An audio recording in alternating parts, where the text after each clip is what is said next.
Hello, everybody. So, today we are going to be talking about the solar eclipse that happened in October and how it will be affecting you for the next 6 months. So, I do find it interesting that this solar eclipse, I know some people think like all transits or all things are just like negative, they're not. This is an interesting one because you do get opportunities, you do get blessed, things do work out in your favor, but like all things, there are pros and cons, realistically.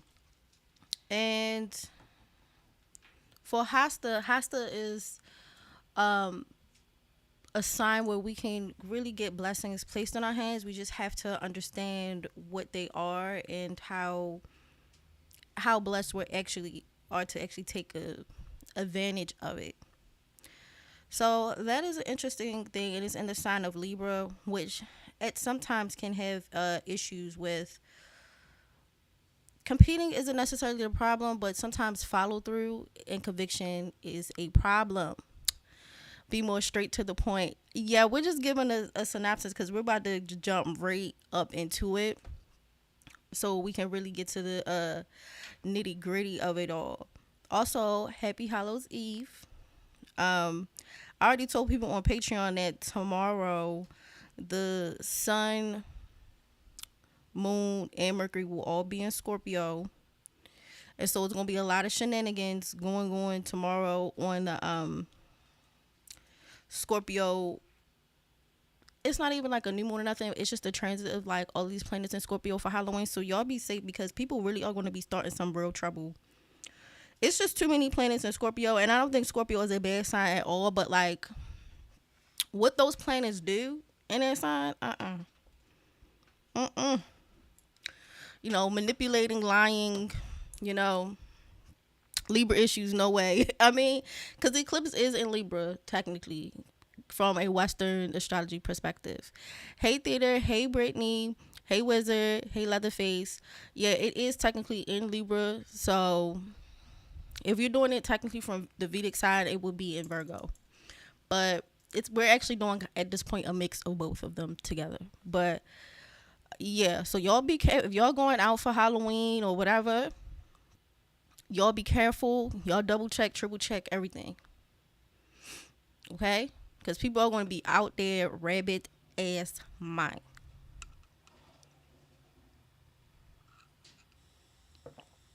That's it. Even Scorpio should duck. Amen. And it's not because like I'm expecting everyone to be crazy, but like even if somebody just keep lying to you in your face, that's enough to like ruin the vibes. You know, like even if somebody is just straight delulu and they keep just lying, like that's annoying. People just being malicious, that can even ruin an evening if you're really trying to have fun on Halloween. So yeah, that's it. And also just theft. So y'all should keep that in mind, especially since we had just had our first full moon post that lunar eclipse that we talked about in Pisces, and so it was in Ashwini. So this deals with people being spiritual and religious, but at the same time, I'm going to be quite honest, and maybe I might do like a quick like blackout stream on spooky seasons or whatever. But Ashwini can also deal with like possessions and ghosts, and like as the veil is getting thinner because we're getting into like darker nights and longer nights and shorter days. This is where you get like that run from like Halloween, All Saints Day, All Souls Day, because like even the week after it, the souls start to like wander around. That's why people are like doing Halloweens and all of that stuff. So, be more watch out, astrologer people. That type of look. I just be trying to just be for real, like like just actually just pay attention, because it's like I cannot say people are not going to have fun, but there are things that's going to make it hard for y'all to have fun, you know, and then like you also had the Ashwini moon, so like even if something like because sometimes Ashwini people, even if like you didn't see any like paranormal activity, like Ashwini people, they really need attention, and so like sometimes they like cut up a little bit for attention. So like let's just say these past 2 weeks with I think the last full moon we had in October was, I think, like around the 17th or the 20th, like in that range. So like if you notice these past couple of weeks, like people like really struggling for attention and like being the most. The Day of the Dead, November the 1st, ain't it? Yeah, November the 1st is All Saints Day, and I think November the 2nd is All Souls Day. I know they sound very similar, but technically they're not, because the first is a Catholic holiday. I don't think the second one is. Or maybe I'm mixing them up. But yeah, I'm only giving y'all. I already put this up on. It's on Patreon, so like I think I either posted it or it should be coming out soon, about people being careful on Halloween. Like too much wild, bombastic energy, like crazy. And I have noticed a vibe on like Scorpio moons. People be lying and stealing and all types of stuff on a regular Scorpio moon. Like we not even talk about Halloween, when people feel more gas to be like troublemakery. So that's what I'm telling y'all, like be careful. And then people can like wear masks, because it's like the point is to wear masks on the holiday anyway. So just keep that in mind, because it's like people are going to show your tail. And I already talked about like, because we're in the Libra moon right now. Funny enough, we talking about this Libra eclipse, but we're technically still in Libra, I think. Yeah. Just making sure I'm tracking these. So like for the most part, what I see in the Libra moon, like what we're dealing like today and the day before, is like people really having to maybe deal with like maybe some feelings of like anxiousness, depression, and there could be some business moves or things that people can deal with, like either like philosophical pursuits or business measures, but you might not have all of it. And so most of the time, like I feel like today and yesterday was like a good time for people to work on healing, contemplation, and just getting their lives right. So yeah, we celebrate those days in Caribbean, All Saints Day and All Souls Day. Yeah. Some people don't, because like some people think like after Halloween we tip off. I'm like, no, after Halloween it actually kicks up, like at least for like what we perceive as a week, because it's like a whole astrological thing of like I might do it. I might, because I actually been contemplating doing it, because I'm like, well, if I do it, it's probably going to come out after Halloween, but we'll see. But basically there are stars like the Pleiades, even in the ancient world, where they will be setting during the time of the year. So like once the Pleiades set, like, or setting, like it pertains to like how they say basically evil, or like dirty knuckle, dirty feet energy, like very raggedy energy. So you know, this is how we get like Halloween. Like we even see this type of calculation and cultural understanding, even like South America. Like they would talk about like basically the stars of what we know as the Pleiades are like setting. And so like, and the Pleiades are like for Western astrology would be like around late degrees Taurus, early degrees Gemini. Make sure I'm getting that right. Yeah. So like that just is like evil, troublemaking energy. You know, so like they understood that. And then even like if you look at parts of Africa, Europe, like a lot of cultures understood like, I think these stars, there's something wrong with them. Like every time I see them, y'all start. I don't like that. So the week of October 13th, 20, I was in my apartment trying to go out like every night seeking attention. But that's that Ashwini. But I'm gonna let you have that, because some people are sensitive to like some stuff. So like they could be the other option with Ashwini outside of attention seeking or religious or philosophical pursuits is sometimes like poltergeistery energy, like seeing ghosts, people being possessed like with energy. Now whether people believe it or not, and I promise you I am not trying to scare y'all, I really am not, that is a thing. So like there are parallels between, how can I say this, I'm not trying to offend no Christians, Catholics, or nothing, but like when people talk about like asking to be filled with the Holy Spirit, it is very akin, if you ask like the mechanics, is giving like forms of possession. So there's a reason why Ashwini can sometimes mean like ecclesiastical studies, but then like if some people really on like demon time, it really can be like The Shining, The Exorcist. Y'all get what we're getting at, like what is filling you per se, like what spirit is there. But that is like, again, not being offensive, but everybody doesn't go to church, and like some people are sensitive to spiritual interactions, and all of them ain't the Lord. So, but yeah, I do see a correlation between that. Geminis are troublemakers. Everyone knows that. Let's try like attention seeking. Like you can't rate this, and damn, maybe that's why I started sharing knowledge again. I was wondering why. Ashwini is good for like doing stuff like that. Like great. That's why when Theta was like, I was going out to the club, or I'm trying to go here, whatever. It's fine. That's okay. That's fine. But like other stuff, I'm like, I don't know. You got weird behavioral problems, and I don't trust this. Some ghosts don't jump in you. Like I don't know. You have behavioral problems. So like that is another aspect, of people, and just also just violence too. Like some people can just be violent because Ashwini is still technically in Aries. It's like a Mars placement. So, but yeah, that's what's been going on the last couple weeks. Now we're gonna have a new moon on October the 2nd in Anurata. And I really do, I do adore Anurata, but Anurata is basically like a lotus flower. And they basically can make things beautiful that aren't. Because like lotus, it grows out of the muck. And that's even in Scorpio. I know people don't feel like Scorpios would be like, oh, they start so much trouble. I'm like, it depends on the range, the degree range. But Anurata is like, it's a friendship nakshatra. So on the 2nd of November, which will start the lunation of the whole month, we're going to see things that center around some of those themes. So, but that's also why I give y'all the 6 months thing out so y'all can just process it, because the new moon on the 2nd will be the first new moon after this Libra eclipse that happened early in October. So what you see on November the 2nd will be really tied to the Libra eclipse that we just had at the beginning of this month.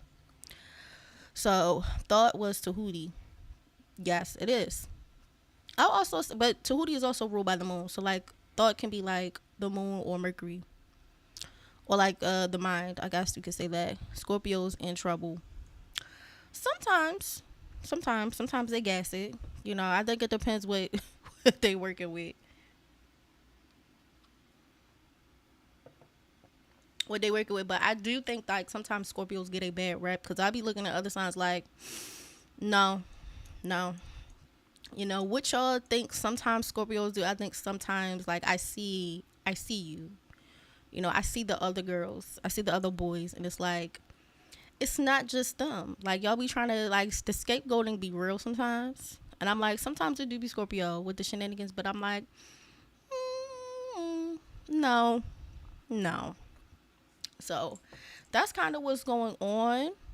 And I will be having also like a little worksheet that comes out. It's going to be on planetary keywords. I think that should come out either tomorrow or the next couple days, but that will be on Patreon. These notes that I have right now that I'm about to start on a slideshow, this is already on Patreon for paid members, but then I also will release it for free members. So that's why if you are listening, you should at least become a free member. So that way, if I have to drop anything or if I release anything for free, you can get it. So if y'all be like, can I get this, or can I get the slideshow to this blah blah, or can I get the I'm gonna release it there, but at least be a free member so you can get it. And Aries X one time also a Sag. They are angry. They are very angry, and they swear it just be Scorpio, and I'm like, it's not. It's really not. They act like what the Scorpios do. Yeah, they act like what people assume Scorpios do, and it really sometimes depends on the range, how deep you are into a sign. But some of the other signs be off the hook. BMORE, what about Geminis? We not troublemakers, are we? Geminis have to learn to commit to something, and that is one sign where they really have to learn to commit to something. Good Lord. Please commit to something. Pick something. Now, I could argue that there's an air sign problem in general. Like, I can throw Libras in with commit and then possibly Aquarius because they don't talk. People don't understand that they sometimes don't commit. But I would say the ringleader of that would be Gemini.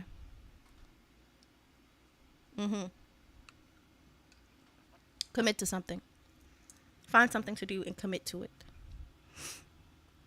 Figure it out. You know, that's why I think Geminis get in trouble in relationships. I don't think you should like fake commit to relationships. I think that you should, unless you have other things in your chart, Gemini, that makes it good for you to be stable. Because sometimes people are like shockingly so, like they don't act like a typical sign. Maybe they have like their planets are set up where they're not necessarily behaving in ways that people would stereotypically deem so. That happens all the time too. But Gemini's like, stop trying to commit to relationships. You don't want to. You know, commit to something else. Like, figure it out. Like, something else you can commit to. Maybe charity. I don't know. But something else. Because it's like, I hear a lot of stories about people getting cheated on by Gemini suns in particular. But not the moons, but particularly the suns. Not the risings. But the Gemini suns be a little hell on wheels. And I just need y'all to find something to do. You know? Let's see. Yeah, Corey, I just find something. Pisces. What can I say about Pisces? I mean, it's a Jupiter sign, so one thing about Pisces I think people don't understand is that they can be extreme from one to another. Like, one extreme to another. Because that's what Jupiter signs do. Like, they swing from one extreme to another extreme. And they always need a lot of, how can I say, a lot of encouragement sometimes. That's why sometimes Pisces, and I will give Leos and Libras, all three of y'all, really try to watch your attitude, because I notice with Pisces, Leo, Libra, people give y'all a lot of stuff because people like your personality, but some of that bitch shit gotta stop. Figure it out. That's my rap name. I'm committed to something. Libra team wishy-washy, and yeah, like, I'll put them right behind a Gemini. They can be wishy-washy at times, and I think really the air sign struggles with that because they're trying to do something like be non-biased. They want to have abstract reasonings, like coming up with very unique or interesting ways or like innovative ways, but I feel like sometimes they get lost in translation to nothing getting done. So like, we're too much creative thinking, too much circular thinking, you know, like can you do Scorpio for the month of November? Yeah, I will be getting into the rising signs. If you want, you can also look at your sun signs as well. And I would say maybe a third is the moon, but in that order. So like, Karen, when I get to that part, because I'm just going to be talking about what the transit is going to be doing, we're going to start from your rising sign first. And then if you want to go back and listen to your sun sign, you can. And then the third will be your moon sign. Let's see. Waiting for cap season at this moment. Caps, they're very interesting. You know, they're very I notice earth signs they can be very tenacious, but sometimes they can be a bit sensitive for me, for my taste. In a sense, like, how can I say this? If we're being ruthless and treacherous and then someone responds in an appropriate fashion, like a way back, sometimes the earth signs wear me out with some of the crybabiness. Y'all get what I'm saying? It's like, you know, like, I did something that could be seen as underhanded, shady, or whatever, but like, you know, I want you to still either consider me as a friend or, you know, be cool with me, or, you know, I'm not. Maybe it's the return fire. I don't think they understand, or like boundaries. Like they sometimes can be bizarre with that. Cause I'm like, what did y'all think would happen? You know, what did y'all think would happen? You know, like, it kind of throws me off a little bit. You know. Let's see. Including Pisces rising. Yes, all of the rising signs have it, but they have, I would say the planets that are in the zodiac have different motivations. Hey Akeem. Was it Akim? Hey Eden. But yeah, like they have different motivations. So like a sun sign is different from a moon sign, is different from a rising sign. Is it Vedic or tropical? This is tropical, but again, we are also mixing Vedic nakshatras and some other techniques into it. But this is based off of your tropical rising and your tropical sun. If you want to throw your moon sign in, you can. But yeah, like they're different. So like your sun is how you see yourself. Your moon could be habits, feelings. Your rising sign is physical body, or how you're like physically moving through matter. So like a lot of times I get people who come in and maybe their sun sign is maybe not in harmony with their rising sign, and so like maybe how they see themselves and how they're behaving doesn't match. So like I see myself one way, but it doesn't mean I'm behaving that way. Like physically, like operating, and so everyone is just looking like. And sometimes they be like, I don't understand why. But I'm like, something isn't matching here. You know, and that could be a form of ego too, not in a sense of like total, like what people think like Donald Trump, like how he kind of has that whole grandiose thing. Sometimes it's not. It's just like how you see yourself and how people see you and how you're moving through the world is creating an ego clash at this point. So like that's something that people will have to figure out, which happens all the time.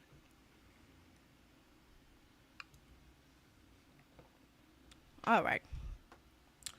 So now, since, we did our little roll call and we made sure we talked crap about Libras and Geminis, I'm joking. We are going to get into the slideshow. So in Hasta, the wonderful thing about Hasta is like, it gives you the blessing or the opportunity to find what you're looking for. So because it's in the Libra eclipse and this happened on the 2nd, the new moon in Libra will bring about a surge of sometimes nervous energy. We can also see accidents, conflicts, even traffic violations. You may even encounter challenges with men, children, or those in positions of authority, as well as potential issues involving family, women, and the public. It is wise to exercise caution while driving or using mechanical devices.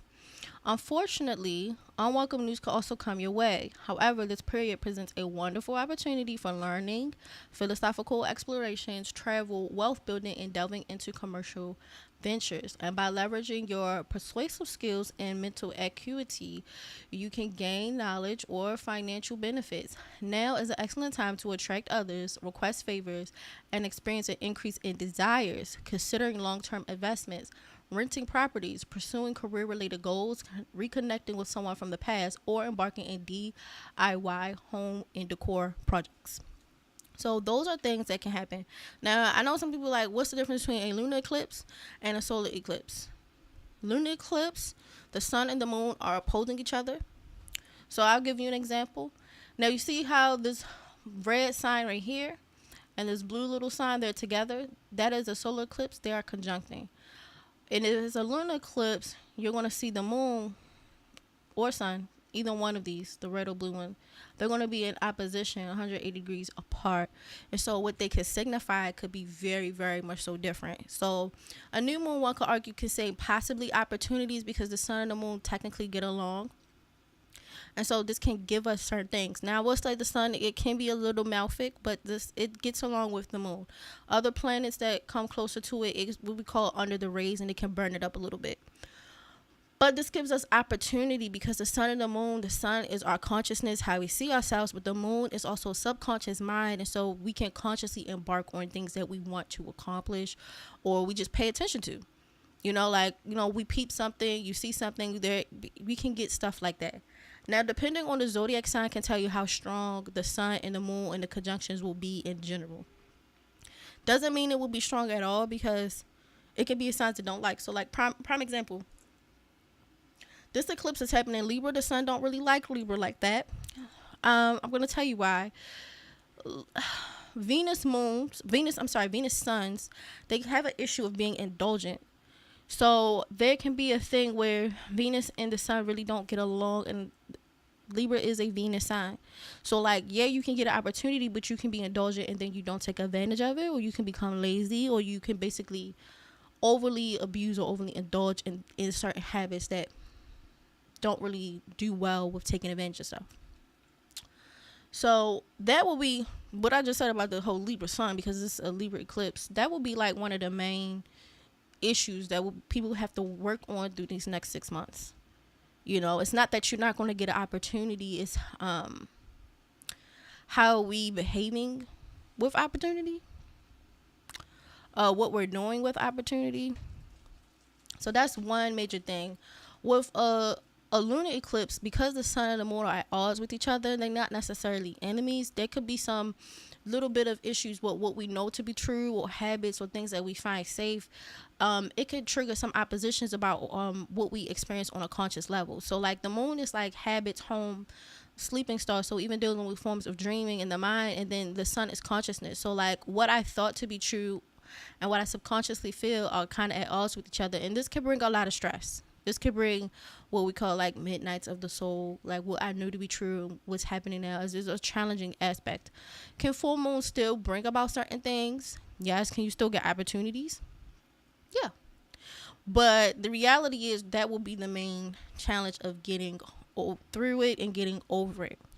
So this is a solar eclipse, and so like I said, this is leaning more towards a conjunction with the sun and the moon coming together. Wizard, I get confused. Leo moon, Pisces rising, and Scorpio sun. So basically, physically, I'm extreme because of my rising sign. Always been labeled as intense. I thought it was my Leo. Yes, that is why. So like how you move through the world and maybe how you see yourself, because your sun is your Scorpio sun, that is extreme. So you can see yourself as extreme, but your rising is something else. So Pisces, like I said, Jupiter signs can be extreme in the sense they go from one intense thing to the next. And then the Scorpio sun is just extreme in general, because it's a Mars placement. Everyone knows Scorpios can be intense. But I'm going to say like Leos aren't necessarily known for extremity. So I really would peg it more towards the Pisces and the Scorpio. Scorpio is more consistent, whereas Pisces is kind of like fluctuating to some extent. And because they're both water signs, they will probably be trine. They actually would be square or make uncomfortable aspects to Leo, because it's a fire sign. So Leo would make itself 6 signs away from Pisces, and 3 signs away from Scorpio. So the sun and the moon are squaring each other. So it's kind of a lower tier grade of like a full moon or solar eclipse, where how you consciously behave and how you feel not really matching, might be at odds. Also could mean maybe your parents do not get along, because that's another thing you can see, like when during conception, if the parents got along, and it does not seem maybe yours did. Also eye trouble. One of your eyes could be stronger than the other, you know. So like some vision problems. Leo moon be the problem. Anyone want to swap? I want to say it was a problem. I just more so need Leos to understand they have very unique feelings and they can be attention seekers, and so they should watch that so they're not unintentionally participating in narcissism, you know, and self-centeredness. Also Leo moons tend to have issues with women, just on average. They just do. So all right, any questions before we move on? What's a lunar eclipse, solar eclipse, like any of those things before we get on? And any questions about this Libra eclipse? Leo maybe. Oh yeah, okay. Vision perfect, parents good. But yeah, like this, all of this stuff is conjunct. So we have Mercury, Lilith, Sun, Moon, Ketu, and then it's squaring Mars. And so Mars isn't strong here in Cancer either. And so what happens when you have Mars squaring Mercury, the Moon, and the Sun? It can actually increase irritability, because Moon Mars aspects, people are a lot more irritated and they kind of like drag shit on. Mercury squared Mars, yeah, you can learn things really quickly, but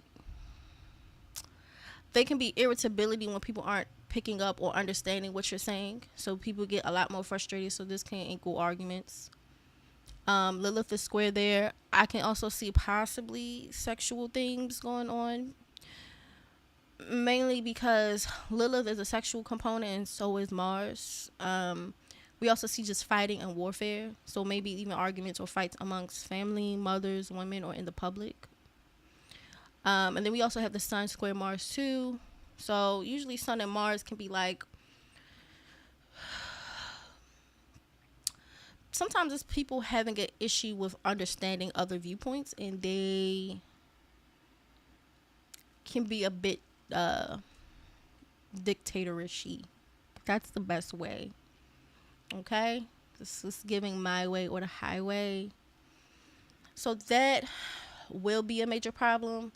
Also with Mars squaring Chiron down here, so there could be some processing on wounds around your actions. So maybe we're acting and we're doing things and around assertiveness, force, and how much enthusiasm we have and the wounds we have around being ourselves. And so we can see stuff where insecurities around who we are, asserting ourselves, the tools that we have at hand. And maybe it comes back from a very sensitive place like family, mother, these type of things. And it's things that we can work out. Now it's good because Mars is trine Saturn. So then we do have some stability to work through tasks on a long-term level. And systematically work through tasks. And then we also have Mars trine Venus, which is great because it can help with popularity, socializing. The only thing I'll say with Mars Venus, because the Mars is weak but the Venus doesn't like here either, so this is a weird combo in some regards, because Venus rules this Libra up here but Mars rules this, so some of the backup, like we going through rulers, it's not as strong. So yeah, it can make people popular, but we're also dealing with like maybe being attracted to people or attracted to things, and we're not necessarily thinking long term about it. But yeah, this can create like some interesting thing. Maybe even weaponizing relationships, weaponizing women and all this other stuff. So there's a bit of a complicated thing that goes on with that. Oh, now interesting. Taurus sun, Sag moon, Libra rising.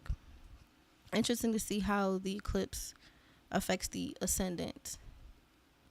Yeah, if you have a Libra rising, that means it's going to be in your first house. Pisces sun, Gemini moon, Leo rising. Left eye has stronger vision. Yeah, sometimes, and when I mean examples, that doesn't mean that it will manifest in every single way that I listed. So like when Wizard was like, okay, family fighting, messed up vision, or like one eye stronger than the other, maybe weird emotions or unique emotions, or fighting people for attention. Maybe even Wizard hangs around people that could be deemed as criminals or troublemakers. But yeah, like doesn't mean you have to hit every last one of them. Sometimes you hit one. So like Celestial has her sun and Pisces moon, they're both mutable, so they're going to square each other, and then the rising is 6 signs away. So her actually rising gets along better with her moon. So what we're seeing is, because we're seeing squares in the luminaries, like sun, moon, one of her eyes is stronger than the other one. So hers shows up as a vision problem. Everyone doesn't show up as a physical vision problem. Sometimes it's metaphorically, like you don't see yourself accurately, or how people see you and how you see you don't match, or other things.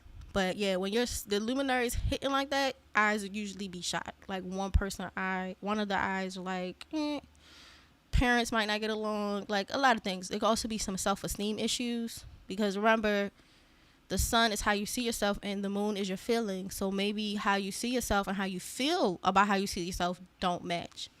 So like one could argue like maybe Wizard or Celestial can have self-esteem problems, or maybe they don't see themselves in a way that's,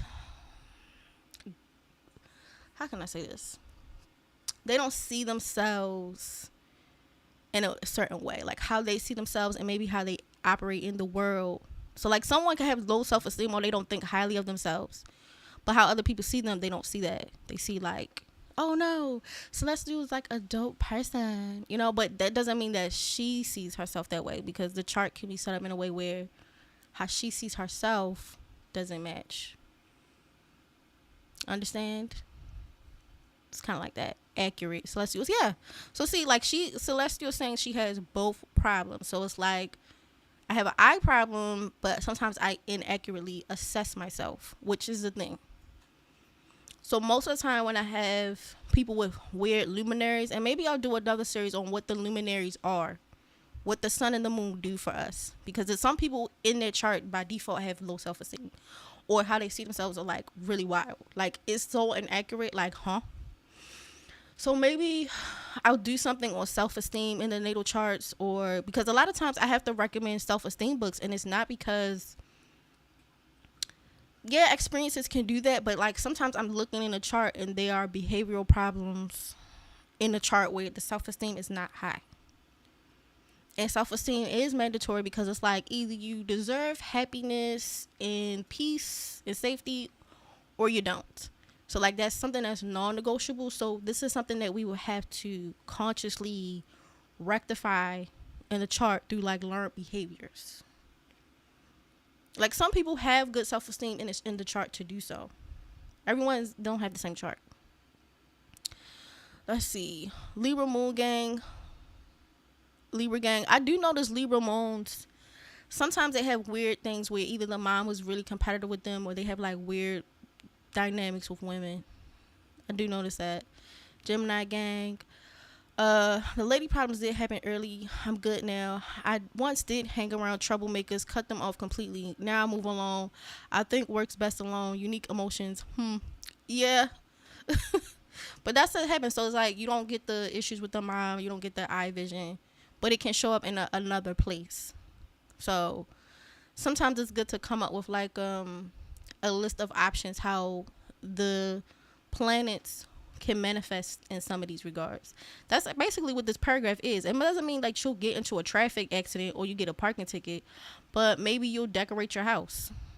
Maybe you'll rent a new property under the transit. It really depends. Like it's wide and varied how things are going to sometimes manifest, and it also depends on what options people are going to take. What they have working in their charts is really a combo. These problems through readings, I was forced to learn. Self-esteem could be manifested based on your parents' mindset during conception, right? BMORE, yes. A lot of times people do not want to hear that. Sometimes I get readings with people who want me to look at the chart for their their child. And so like depending how we're conceiving the children have a bias that comes up in the chart. So I'll give an example. Let me see who was last. Let's see, Pisces sun. Okay, so we'll go back to celestial. So with a Pisces sun and Gemini moon. Okay, so Pisces suns, people with Pisces suns, they tend to have dads that are a couple of things. So either the dad is MIA, we don't know where he is. The dad is religious. The dad is in jail. The dad is sick or mentally ill. The dad is off at sea. The dad goes into the water. He does some type of profession when he goes into water. Dad is artistic. Right? So we have a couple of those. Dad could be charming. You know, and this is how she sees the father. Moon and Gemini. So the mom could be smart. The mom is clever. Mother gets along with women. Mother travels a lot. So this is how she sees her mother. Mom is sensual. Mom can do a lot of things with reading, writing, sharp intellect, very witty, beautiful speech. Your mom is autistic. You know, so this is how she sees her mother. You know, so that is during the time of conception. And so the charts then manifest as like a baby, and then we get people born under these charts. My dad is an Aquarius, mom is a Scorpio. My sons are Virgo and Cancer. Yeah, so like it really depends, but this is how people are having issues and stuff like that. You know, it really depends on how people are conceiving and when they're conceiving and what people say, like what the child is saying about the parents. So that is another thing. So like, who was another person who gave me all of their stuff? And you know, maybe I'll do another stream on this too, because like I didn't notice people are interesting. Okay, so Eden, she's a Taurus sun, Sag moon, Libra rising. So with a Taurus sun, maybe Eden sees her father as indulgent, you know, someone who is very financially secure. Something that he works with clothing, selling merchandise, or other sensual, aesthetically pleasing things like arts. Maybe the dad is skilled in art. She sees the mom as someone who could be religious, who's independent, rich. Maybe her mom does something in medicine or sculpture. Maybe her mom is foreign and she travels a lot. Maybe her mom is from a whole different place. So these are like, you know, maybe she, like I said, religious, or her mom is like very well studied in like either scriptures or college, or her mom is of foreign descent. So this is how people, when they conceive and they have these children, yeah, you know, it's very interesting. You know, so like, then you start to look at patterns and you're like, oh, well, you're not going to get along with your mother, you know. And I will also say certain rising signs based off of house placements by default will have issues with some parents and others. So I'll give an example. Capricorn risings always have a problem with their mom. The mom is usually hell on wheels. Scorpio risings, the mom's usually hell on wheels. Leo risings can be some issues with the mom. My mom is religious and my dad is a producer. See? So you see what I'm saying, Eden? Like, my mom is religious and my dad is artistic or a producer. You see how this is how we're seeing the parents. So it comes through the conception. So like, even if you give me your chart and I flip through it, I'm like, okay, so this is what really you're phoning in on your parents, like who they are to you. This is why sometimes people have different relationships with their children. You know? It really depends. So like, and like I said, bad transits and conceptions, good luck. And I'm not saying that to be petty. I'm saying like, sometimes people have babies in a time period they did not like, transits they didn't like, or sometimes children are perceptive because, you know, the natal charts, children come when they come. So like, maybe the child perceives something about the parent and their ego is really challenged by the relationship dynamic. So I can't do all of y'all. I know some of y'all put up y'all top 3 to see what, like, basically how y'all see y'all parents or whatever, but maybe there'll be a different thing about parents, self-esteem, conception, you know, like all of those things. But it is interesting, you know, unless people really, you know, I'm gonna be honest, like, unless people really ask me, you can even see if the parent wanted to have the baby or not. You know, like, and I try not to, you know, be triggering people and then be like, goodbye, and hang up the phone. Like, but yeah, you can see that. And that's something parents have to understand. Like, children even pick up on if they on even like a metaphysical level, like a spiritual level, they know their parents did not want them. And it's very interesting. Now, some people, and I'm not saying this to toot my own horn, some people, either they're in their own denial about the situation, or they may not have known that the parent maybe didn't want them, but it's already ingrained in the charts. And usually they call back, or they hit me back and they was like, you was right, B. I'm like, yeah, like, and this also could also have like a subconscious caring in the relationship with the parents as well. Yeah, so there's a lot of things, but yeah, that's I learning astrology, I realized people shouldn't conceive willy-nilly. It's a lot of ramifications with charts and what these little souls actually pick up on. And it actually can be quite humbling. You know, very humbling, like what a baby is perceiving about you instantly. So yeah, I tell people, please don't F around with these kids. They coming from another realm, okay?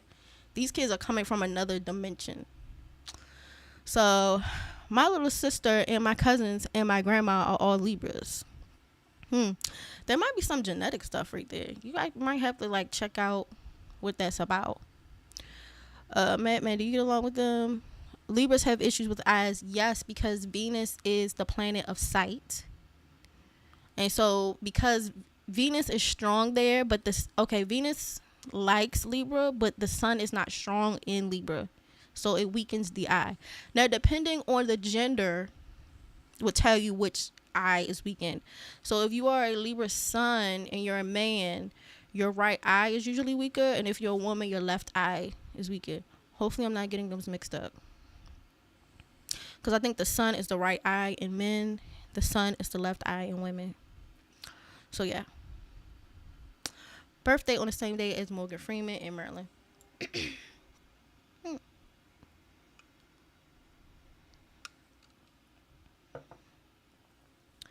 Yeah, dad was Aquarius, mom Scorpio, son's Virgo, Cancer.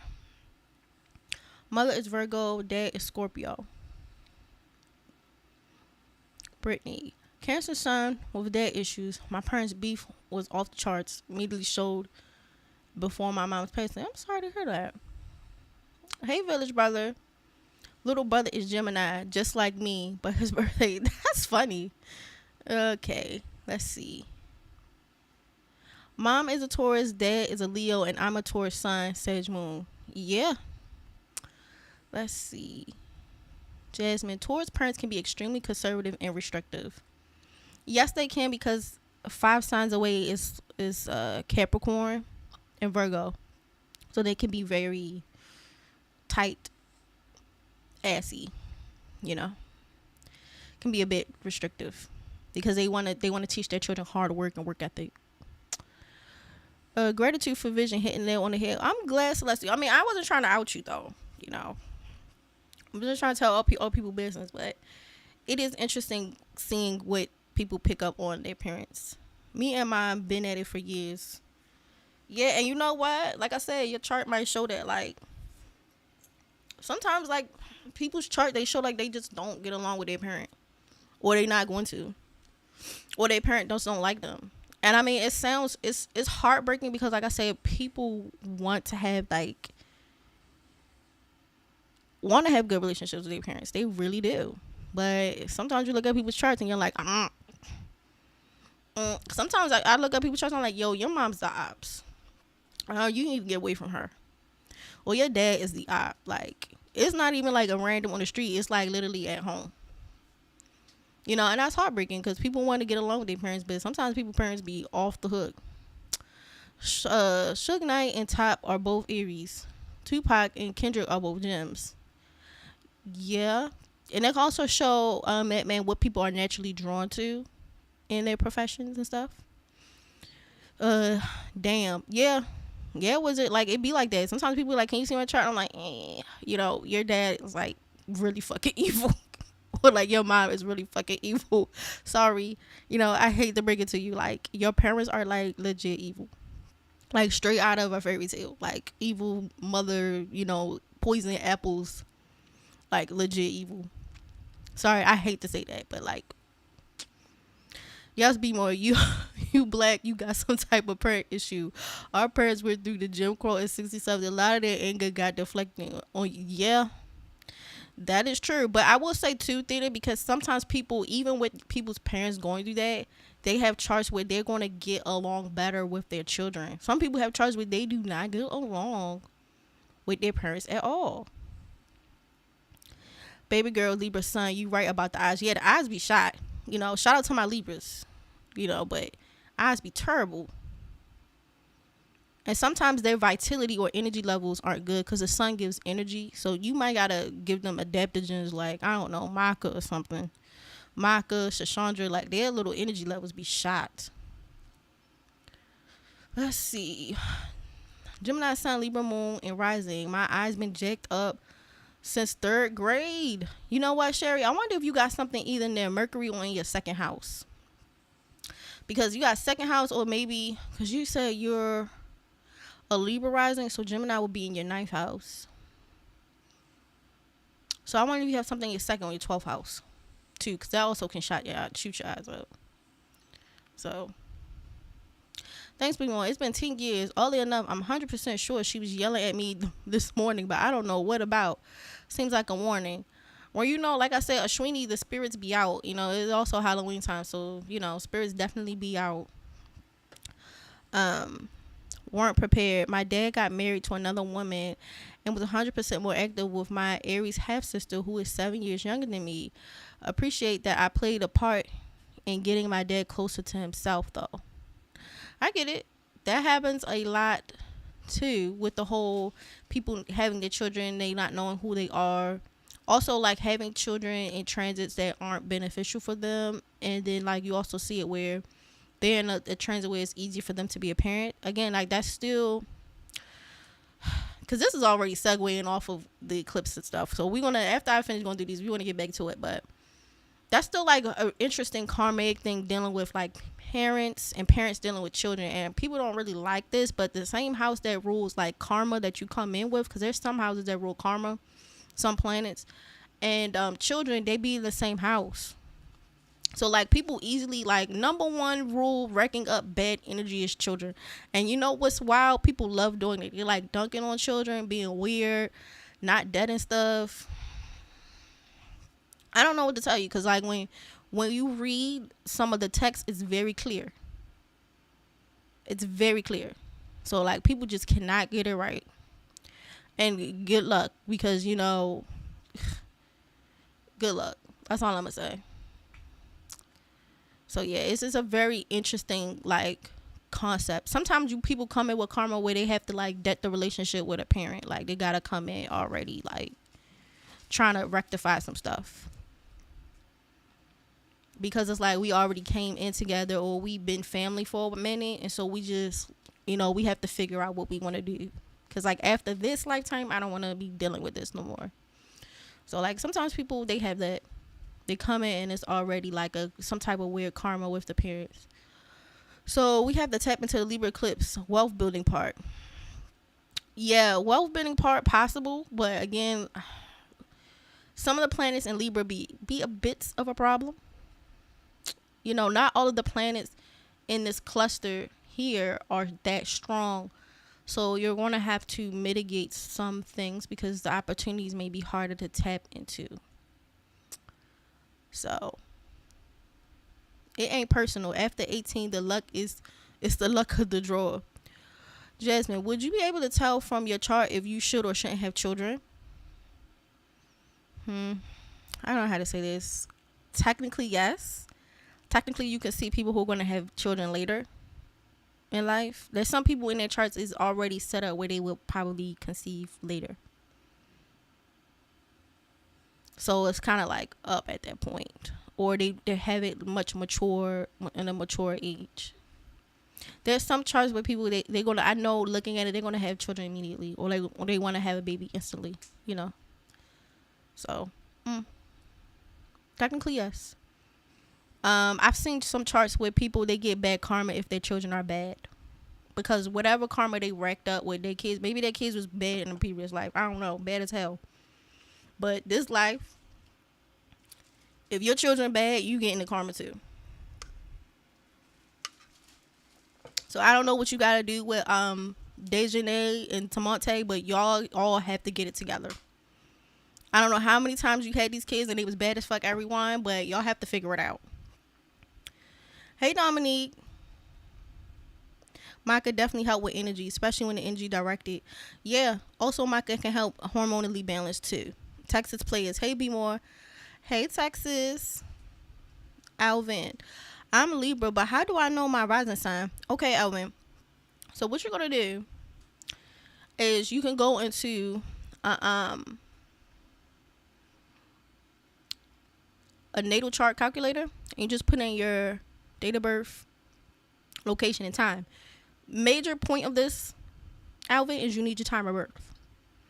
Okay, because the birth time sets the house placements. So you see these little boxes with 10, 9, 8, all of that's set by the time you were born. If you don't have it, that's hard. Now, technically, you can do a rectification, which sometimes it helps. Like, I have some clients, they be like, okay, I knew I was born between 3 and 7, so we can wire it down between like 2 or 3 rising signs, and then we try to pay attention to like, okay, this month with this eclipse or with this full moon did this happen, and so we can ballpark it kind of where more than likely they're between like maybe 1 or 2, or 9 times out of 10 they have one sign in particular.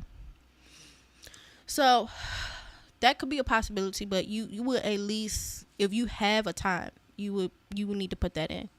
So you need your date of birth, location, and time, and then they'll tell you here, which is the ascendant or the first house, this will be the rising sign.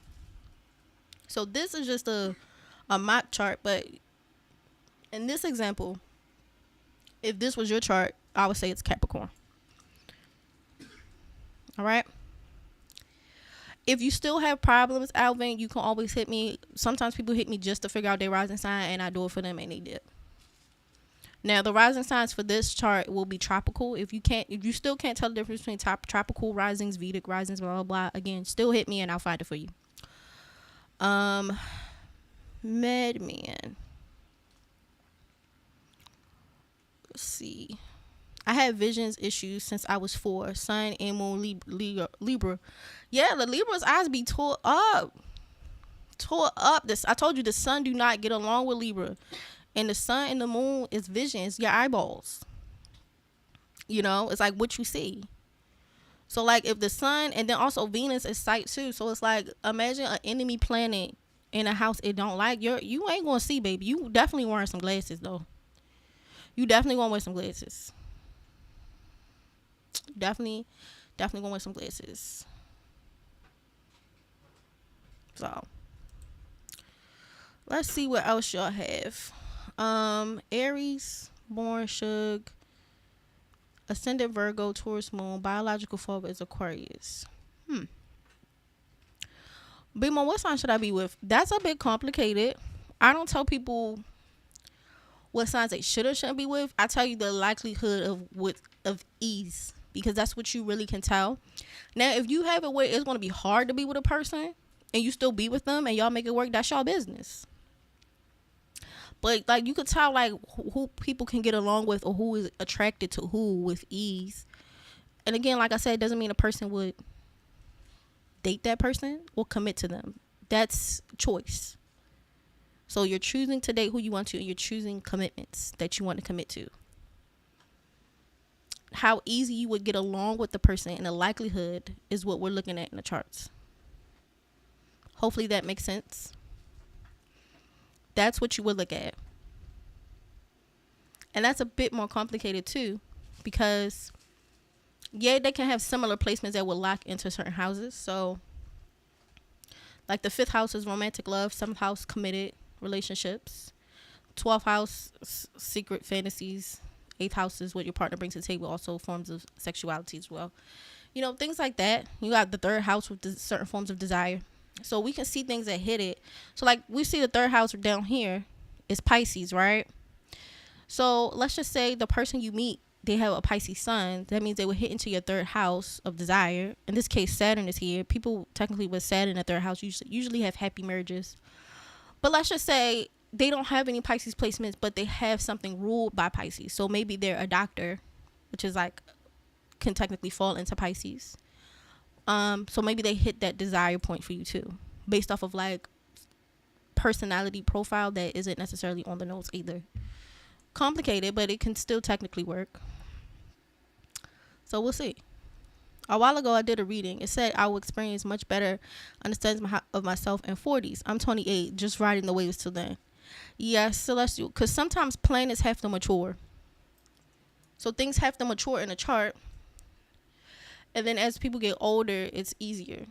Sometimes people have, how can I say this without being petty or sounding like insensitive? Sometimes you can see in someone's chart that their childhood will be hell. Unfortunately. All right. Yeah. This is not going to have a good go at it, unfortunately.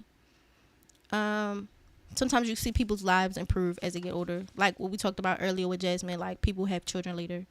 They get married later. So like usually when you see Saturn here in the 7th house for committed relationships or marriage, it means they're usually going to get married much later. You know. So it really depends like what's peaking, and then planets also mature at different ages too. Mess with me. Mother was hard to deal with, but because she older, she a lot to deal with. She had a Sagittarius. A Sagittarius what? Wizard. So what about the philosophers who deal with transcending astrological placements? Brother Panic. It's possible to circumvent or mitigate certain outcomes or we stuck, like parental disputes. Okay, how can I say this? Technically, you're not stuck. There's a couple of ways you actually can what we call like assuagements or appeasements to placements that are not friendly. There's a couple of ways of doing it. Some ways I'm gonna be quite honest, I will never teach because it is quite I just would never teach. It's just off of my thing. I would never teach anyone how to do it ever. Like honestly, I'm not even joking. I'll be like, what? I'm like, because if I told you specifically what some of them are, you're gonna be like, what the? I would never teach that. But there are ways to do it. So like, I'll give you a prime example. People think yoga is just exercising. Yoga is to align the chakras in the bodies to offset certain energies. The chakras also can substitute as certain forms of planets. You got stuff like mantras, you know, saying certain things over and over again to reduce the negative effects. It's kind of like prayer. You know, you also can just pray. You can also fast. You can also donate things to people who would represent the planet. So I'll give an example. Let's just say, you see right here, Mars don't like Cancer. So let's just say you did something where you look for someone who's Martian or Cancerian. In this case, we'll say Cancerian. So Cancerians are people who are nurturing. This can possibly be a mother or family. So maybe you donate something to women, because Cancer can represent women, but also can represent families. So you donate something to women or families every Monday, which is ruled by the moon. Also represents women, and you give them something every Monday without fail. So every Monday, I took my ass to the homeless shelter for women, or I'll go down to the school, and any single mom or anyone who would accept it, I give them like gift cards, I don't know, to somewhere that would be beneficial for them. Like maybe somewhere where they can get food, or maybe you give them something for school supplies. Assuage, you have to appease it. There's a lot of ways you can do that. But one of those, sometimes it's just downright to just fasting. Like we give the universe, we give up something to the universe, and then it will make the suffering easier.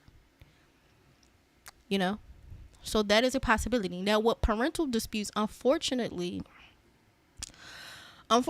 children are children, so they wouldn't understand, like, my chart is set up where I would not get along with my parents as a child. So that will be up to the parents to actually read their child's chart to realize that around 6 to 10, we might have some issues, or something might happen where my child might not be as comfortable, or I might not get along with this child. So that is a possibility. You know, that is a possibility. Some people, they can give up meat, whatever it is, but you can do an appeasement and it does work. We also have colors. Certain colors can trigger certain things. There's a lot of things you can do. Okay?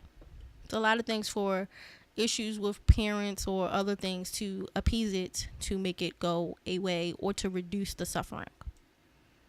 It's not less like, oh, we're under the, and there's nothing we can do. No, there's stuff you can do. Are you going to be consistent to do them? Will it be acts of humility of doing them, like without ego coming up, in the sense of either attention seeking or why me? Because reality is just like a burden to bear that we have to go through it with an act of humility. Even being humble in the sense of not accepting abuse, because that's not what humble means. It's just not showing negative forms of attachment to ego. Even low self-esteem is poor ego. You just accept things and take things, you know, on the chin as we go, and we just make the best of situations without complaining. So let's see. Cut off the sentence. It's okay. It's okay. Because I was like, wait, what is it? Corey, I need a reading. Okay, not a problem. Not a problem. I'm not taking any typed up work because I'm still sending off some stuff. But, you know, if you just want a phone reading, that's fine. Effects. Let's see. So, Leo moon allows me to see. Keeping my moon is cool. It's not, honestly, it's not worse than like a Libra placement if you're talking about like eyes. You know, Libras, the eyes be not good. Not good. They always wearing glasses or something, contacts, something. Have you studied synastries? Yes, I have. I have studied synastries, so I can look at people's chart and be like, they're less than likely to get along. Not impossible. It's just how much effort you want to put into getting along with a person. Default go to a Scorpio. We well-rounded, simply best. Okay, so Scorpio, Aquarius, Pisces, cusp. Depends what planets are there. You know, Scorpio, Aquarius, Pisces depend, because what we're looking at is interactions with the planet. So like, if you say Scorpio, Pisces, Aquarius, like, remember we just talked about how the sun wants something different than the moon and the ascendants. They don't all behave the same. So we're also looking at the psychology of these planets too. Okay. Thank you, BMORE. You no problem, man. Let's see. Childhood would be hell. Damn. I know. And sometimes you see it and it really is like, wow. You know. I do recommend, like, if people have children, to read their chart. You actually mitigate a lot. Like, okay, prime example, you can look at a child's chart and tell they're going to either have issues obtaining property, like getting a place to stay, or they're going to have issues going to college. So, like, if you know your child is going to have issues going to college, you're going to have to troubleshoot that. So, like, maybe I put my child in a trade that I know that they like, or they start their own business, or I make sure I have enough money, or just certain things you just try to mitigate as much as you can. You can't fix everything, because, you know, like, we're not like all seeing and everything. So some issues will come, but you're doing things to mitigate how much resistance you're going to get. Mine was more on a leap year. Leap year people are funny to me, because it's like, dang, your birthday don't even be every year. I knew BMORE was a witch. Not a witch. I'm just, I just teach people information that was at one point available that they should use to free themselves from the binds of karma and reliving existences. So, yeah, I remember on Patreon when I was sitting up there with Prince and we was going through some of these celebrities' Venus cycles and Saturn cycles, and they beef with the same person every 8 years. And I'm like, imagine doing that multiple lifetimes. Like, I had the same op since Middle Era Japan, Edo Japan. I had the same person I'm beefing with since, ancient Egypt, since medieval era. Like, look, we have to let this go, because I cannot keep doing this with you. I've been ain't like this person since the roaring 20s. Enough.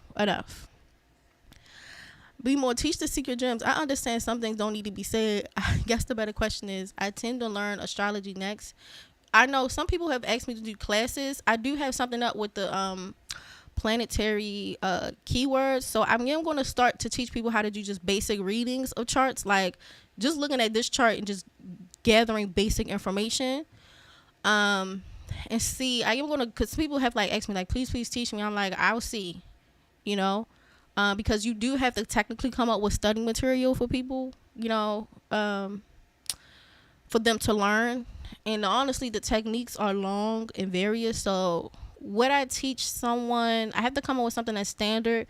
But like, prime example, like, okay, let's say I teach you something, the technique don't work, I teach you a different technique. But let's say I teach Celestial how to read charts too, but the techniques I teach her are different from yours, because the other ones I taught you don't work for her. Sometimes that happens. Like sometimes people like amongst astrologers, they be like, oh, do you use blah blah? No, I don't use that. It just never worked for me. Like I've heard astrologers say, I don't use Western astrology. None of my predictions was correct. I only use Vedic for predictions. I've never had that experience. But for some people, they like, look, my Western astrology was not giving it. I had to go try a different system altogether. I've never had that. But for them, that was a real thing. I don't know what to say. So I guess I have to figure out like just standard practices, default readings, and then maybe I'll do like certain subclasses with like specific skills, so that way if like a skill didn't work for you, you can try this one and it might work. So that's another thing. Be prepared for your emotions running wild during a fast. Yeah, cause sometimes people glucose be crashing. Maybe y'all should take a hunger nap. I used to wear glasses, but I got eye surgery. Must be a Libra placement or some other placement. I need my readings for my little bro and sister. Yeah, sometimes you can see people is not going to get along with their siblings either. Like siblings straight evil, like demonic. I'm like, it's unfortunate, but what other sun placement aspects can create eye problems, issues? I'm curious. Okay, I'm telling you to take this with a grain of salt in a sense, like things are layered, but like, because depending on what sign the planet is in and the house it's in matters too. So like prime example, if I see some of the sun signs in the 12th house will shoot the eyes. The eyes will be shot. It really depends on where they have it. Some of the sun signs in the 12th house is a no-go, like no-fly zone. They'll have like poor eyesight. In the 12th house in general, regardless of charts, unless the sun is doing something way different to curb this, but the sun usually is going to give poor eyesight in the 12th house. Second house, any malefics in a second house will give poor eye. Any of them. Like if you get Mars or Saturn and I see it in your second house, you're going to wear glasses. Your eyes are shot. Sun and moon in signs they don't like, poor eyesight. So like we talked about Libra, hell no. Like Libras are going to get shot because also Venus is a sign that rules. It's like a Venus sign. Venus rules sight. So it's like, girl, make sure you take your baby to the eye doctors. Really, why, B? I'm like, I'm looking at the thing. I'm like, girl, your daughter going to be wearing glasses. Daughter going to be wearing glasses. Really, really. But nobody in my family wear glasses. This one is going to be wearing glasses. Not trying to be petty, but they going to be wearing glasses. They're going to be wearing glasses, So, like, things dealing with Venus, that will give them, like, eyesight problems, because Venus rules sight. Like I said, 12th house will make you lose sight, or particularly the sun. I'm trying to think of anyone else off the top of my head. Depending if you have a malefic too sitting by like a sight planet. So like sometimes when you have Saturn next to the sun or whatever. Now Saturn next to the moon ain't that bad because they tend to get along a bit. But if I see Saturn next to sun, on average, let me say this, because again, in a conjunction, like we talked about this cluster, some of the planets get along with Venus more than others. So you see the sun here, this little red dot, no. But this Mercury with Libra, yes. So the sun in Libra, Mercury Libra, okay. So like, you see what I'm getting? So depending what the conjunction are doing in a sign, also in the house, could tell you. It's a bit complicated, but some of them is kind of like, sometimes people be hanging by a thread like, girl, you only made it through because the conjunction was favoring the other planet more than this one, because your ass almost lost the eyeball. So, have you heard of the Pattern app? No, I haven't. No, I haven't. But yeah, like when I see 12th house suns and stuff, bad eyes. Second house malefics, bad eyes. Stuff like that. Sometimes in sun signs that it don't like. Sometimes I think even maybe to some extent one could argue some Saturn placement. So like maybe sun or things like that, and like Saturn placements. Maybe I would say maybe even like Capricorn or Aquarius. Sometimes I've seen them have bad eyes too, randomly. Like I randomly see them have like weird eye problems. So yeah, it really depends.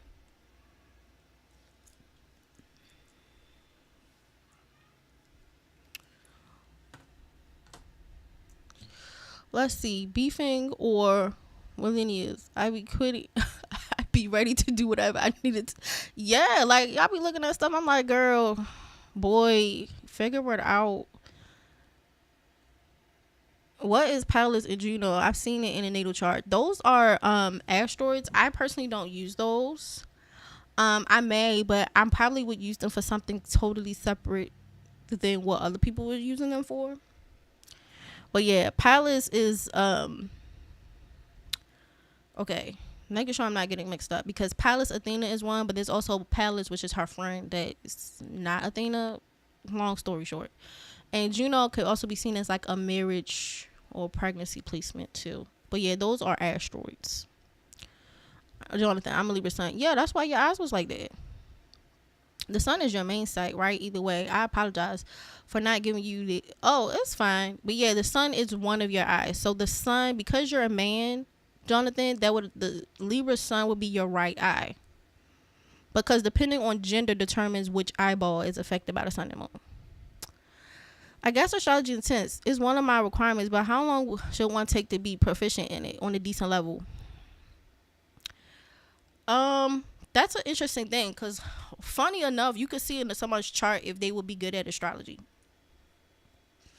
So like typically speaking, some decent Aquarius placements could be good at it. Mercury placements like Gemini and Virgo could be good at it. And also depending what house you have them in. Scorpio risings I noticed tend to be good at astrology. So it really depends what placements you have. How long you can are proficient. I guess it depends on how much information you can retain and what you're trying to do. So like if you're just trying to retain your information and you just want to read your chart, maybe that's a bit quicker because it's your information. You just have to get like the basics down. It depends what you're doing. Like if you just say, oh, I just want to read transits, or I just want to learn things, because there's a lot of things you can learn in astrology. It really depends. Like if someone be like, I just want to do relationship stuff, it might not take as long as like you're really trying to learn like synastry charts, relationships. I want to learn how to do horary astrology. I want to learn how to do transits and predictions. I want to learn, like, that's a bit different. That's a bit different. You know, so it depends on how deep we jumping off the cliff. Hey Rex, does astrology work for Animal Kingdom also? Just wondering. You looked at Moon's chart yet? Honestly, like, we didn't get Moon when she was like a baby, so I'm also just looking at how sometimes she responds to transit, so it is interesting. I actually suspect Moon may have feminine signs, but I'm gonna figure it out. But yeah, because Moon definitely reacts to, like, I noticed some feminine signs and specific transits, and I'm like, I think you might have a water or earth placements. We gonna see. I think you got a water or earth placement. Mom is an Aries, father is Cancer. That's an interesting, sometimes explosive combo. So the sun is Scorpio in the 12th house using makes sense. I wear glasses. You learn something new every day. Yeah. So Topaz, just say if your parents looked at your chart, I'm like, yeah, Toto gonna have to wear glasses. Why? No, why? His right eye is probably off, particularly the right eye. Because especially if you're a man, the sun is the right eye, so you're wearing glasses. Just mastery, then apply to the market. Oh, so if you want to do financial astrology, that's a bit different. That's like its own little subcategory. I know people who just do financial astrology. That's it. Like they do astrology for money and that's it. Or they just go to financial astrologers and that's it. Dark horse, I'm an Aries married to a Cancer. Sorry, that's an explosive combo. Like, JK, I know y'all be arguing in the house. Not saying it's impossible, but like, I know. Because as a water and fire, it's like explosive. I was trying to warn Sincere Prince and BMORE. If y'all play Thriller, Moonstar, Moonwalking. That's true. Is it Carlight? Hi, Carlight. All right, y'all. So we're going to get back to this eclipse, y'all. So, let's see. Like we talked about before, and this is the symbol of Hasta with the potter's wheel with 5 hands coming through, but you also have like literally the hand. But this is a potter wheel with 5 little twigs coming through. Hasta. Hasta is a constellation in Vedic astrology known for the symbol of a hand or a fist, representing skill and dexterity and the ability to grasp opportunities. Remember, for the next, it's fine, Carla, I know what you meant. For the next 6 months, you're going to be getting opportunities. So wherever you have Libra is where the opportunities start, and the 6 months is what's going to end. Okay? So people born under this nakshatra, or just having it in general, in this case, either you're born under it or it's just like the transit, but it's the transit. Are often considered to be resourceful and adaptable with an innate talent for learning and mastering new tasks. Keep that in mind. Okay? They possess a blend of intelligence and creativity, making them well suited for professions requiring precision and artistry. The ruling deity for Hasta is Civitar, which is the sun god, who bestows brightness and clarity of thought upon those influenced by the star. And nakshatra is also associated with healing and nurturing abilities, suggesting a natural inclination towards caregiving professions. However, Hasta nakshatra signifies a harmonious blend of intellect, practicality with a touch of creativity. Also, Hasta is ruled by the moon, so there is some things that deals with the mind, how smart you are, you picking up tasks. Now, Hasta is also associated with the buffalo, and there's this whole story about a demonic buffalo that had to be defeated. But long story short, the buffalo was, one could argue, smelling its own butt. And one of the things for Hasta is making sure we're not having a sense of ego. We're also not dealing with thieves. So again, wherever you have Leo, we can learn new skills. However, if we're too indulgent, we're too egoic, we're not going to be able to tap into none of this. All right? That's the main thing. The date that the business starts is relevant. Absolutely, because you can do a chart for your business.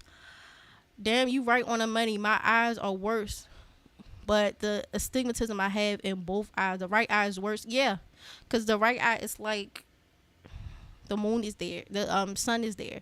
Now, depending what the moon is doing, can also give a funky eye or like an off eye. But no, the sun in 12th house would definitely jack up an eye. Like if I see sun 12th house, like in the 12th, sun in the 12th house, I'm like, the eyes are shot.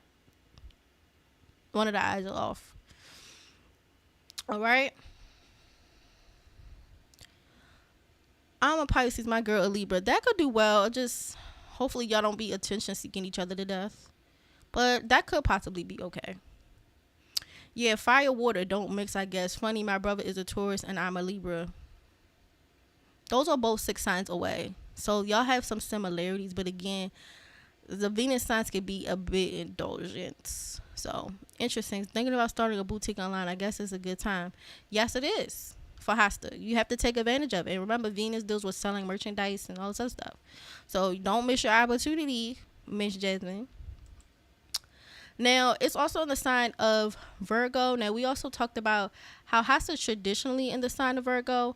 Now, this eclipse is happening in Libra for this sense. But like Libra also deals with balancing of the scales, justice, and etc. In this situation, in Vedic astrology, but also in Western, it could deal with Demeter and her daughter Persephone and her being kidnapped by Hades and making the world barren, etc. So again, we're dealing with thieves, people stealing, and her having to return to the surface. And so we also deal with the Persephone myth. We also deal with the Australia myth of the Virgin Goddess of justice and innocence, hence the scales. And basically, she dipped out of the human world because humans were so fucking disgusting. She said, I have got to go. And she packed her bags and never came back. So this also centers around the themes of purity and justice and hope for returning to better times. And so when we're dealing with also Hasta, it also deals with justice as well as pure in certain forms of, in particular, purity and teaching others about pure thoughts, pure intentions without the issues of ego. We do also see that some of the eclipse will happen or lean over into Canis Major, especially since it's squaring Mars. And this is a fascinating tale from Greek mythology, where the Canis Major is also mean the greater dog in Latin, and it has one of the most recognizable constellations in the night sky. According to the myth, Canis represents the larger of Orion's two hunting dogs. The other being is Canis Minor. And so the story goes on that Orion, a great hunter, was accompanied by his loyal dogs where he roamed the forest and the fields. Canis Major also is associated with the bright star of Sirius and the dog star, and is said to be the swiftest, most faithful of Orion's companions. Now, because, let me go back just to make sure. Yeah, so because Mars is in 15 degrees, people can get some edge of popularity, or popularity can center around some of these things, because Cancer at 15 degrees is this dog star. So Mars is in the dog star, and it can give people fame, but it also can make people rush and be a little impetuous and not have everything ironed out. And because of that, usually calamity happens, because people are rushing. But yeah, so this is the dog star, and it says to be the most swiftest and faithful. Together, they pursued the great celestial prey, including some of the other fearsome animals like the Taurus bull, which is seen to be like very dangerous, the elusive lepus, the hare. These are constellations, by the way, y'all. In another version, the Canis Major is linked to Eclipse, a magical dog that was destined to catch anything it chased. Zeus, the king of the gods, eventually placed Canis Major in the sky as a tribute for his unwavering loyalty and speed.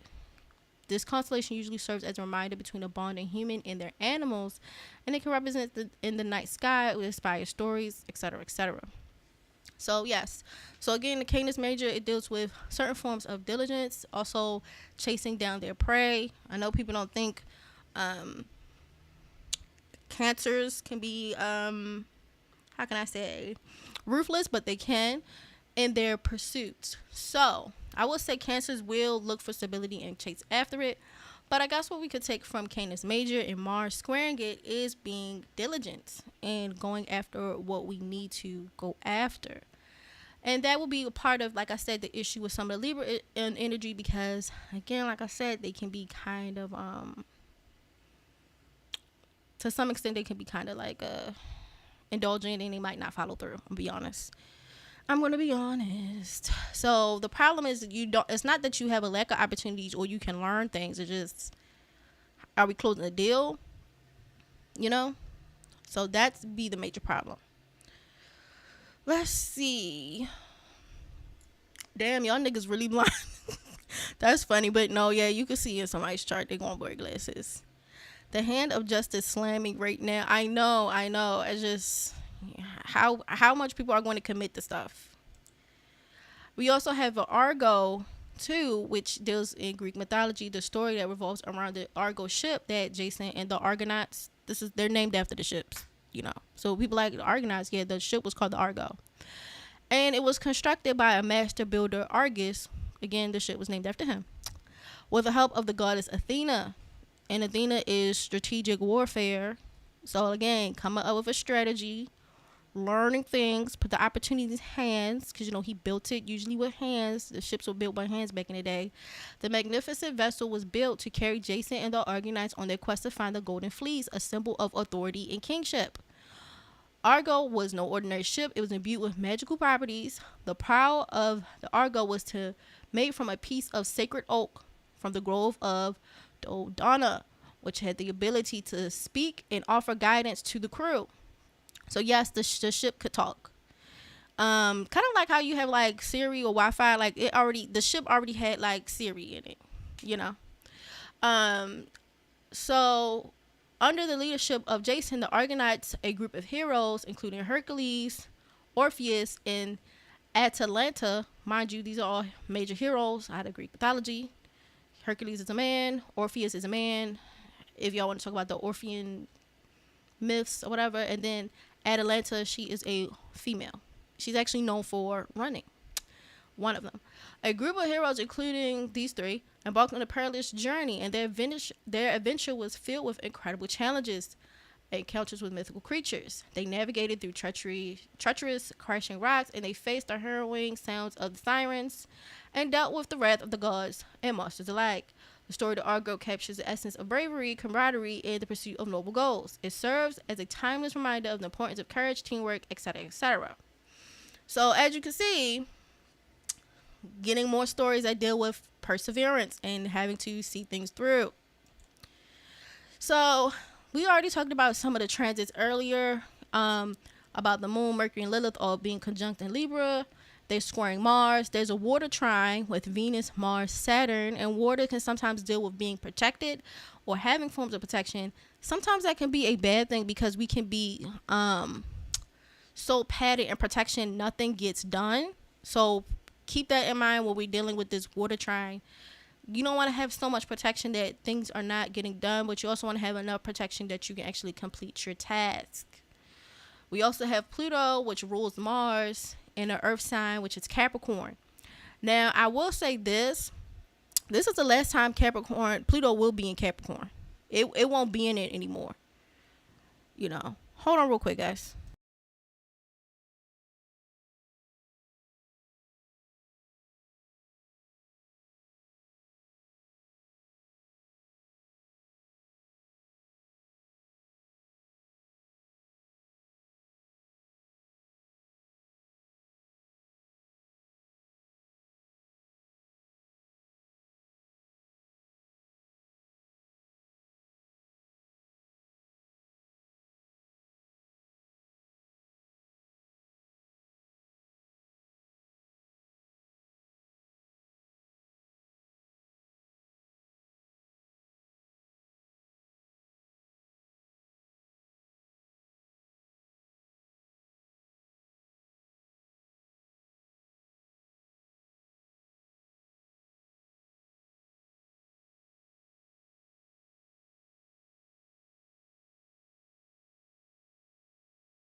So, let's see.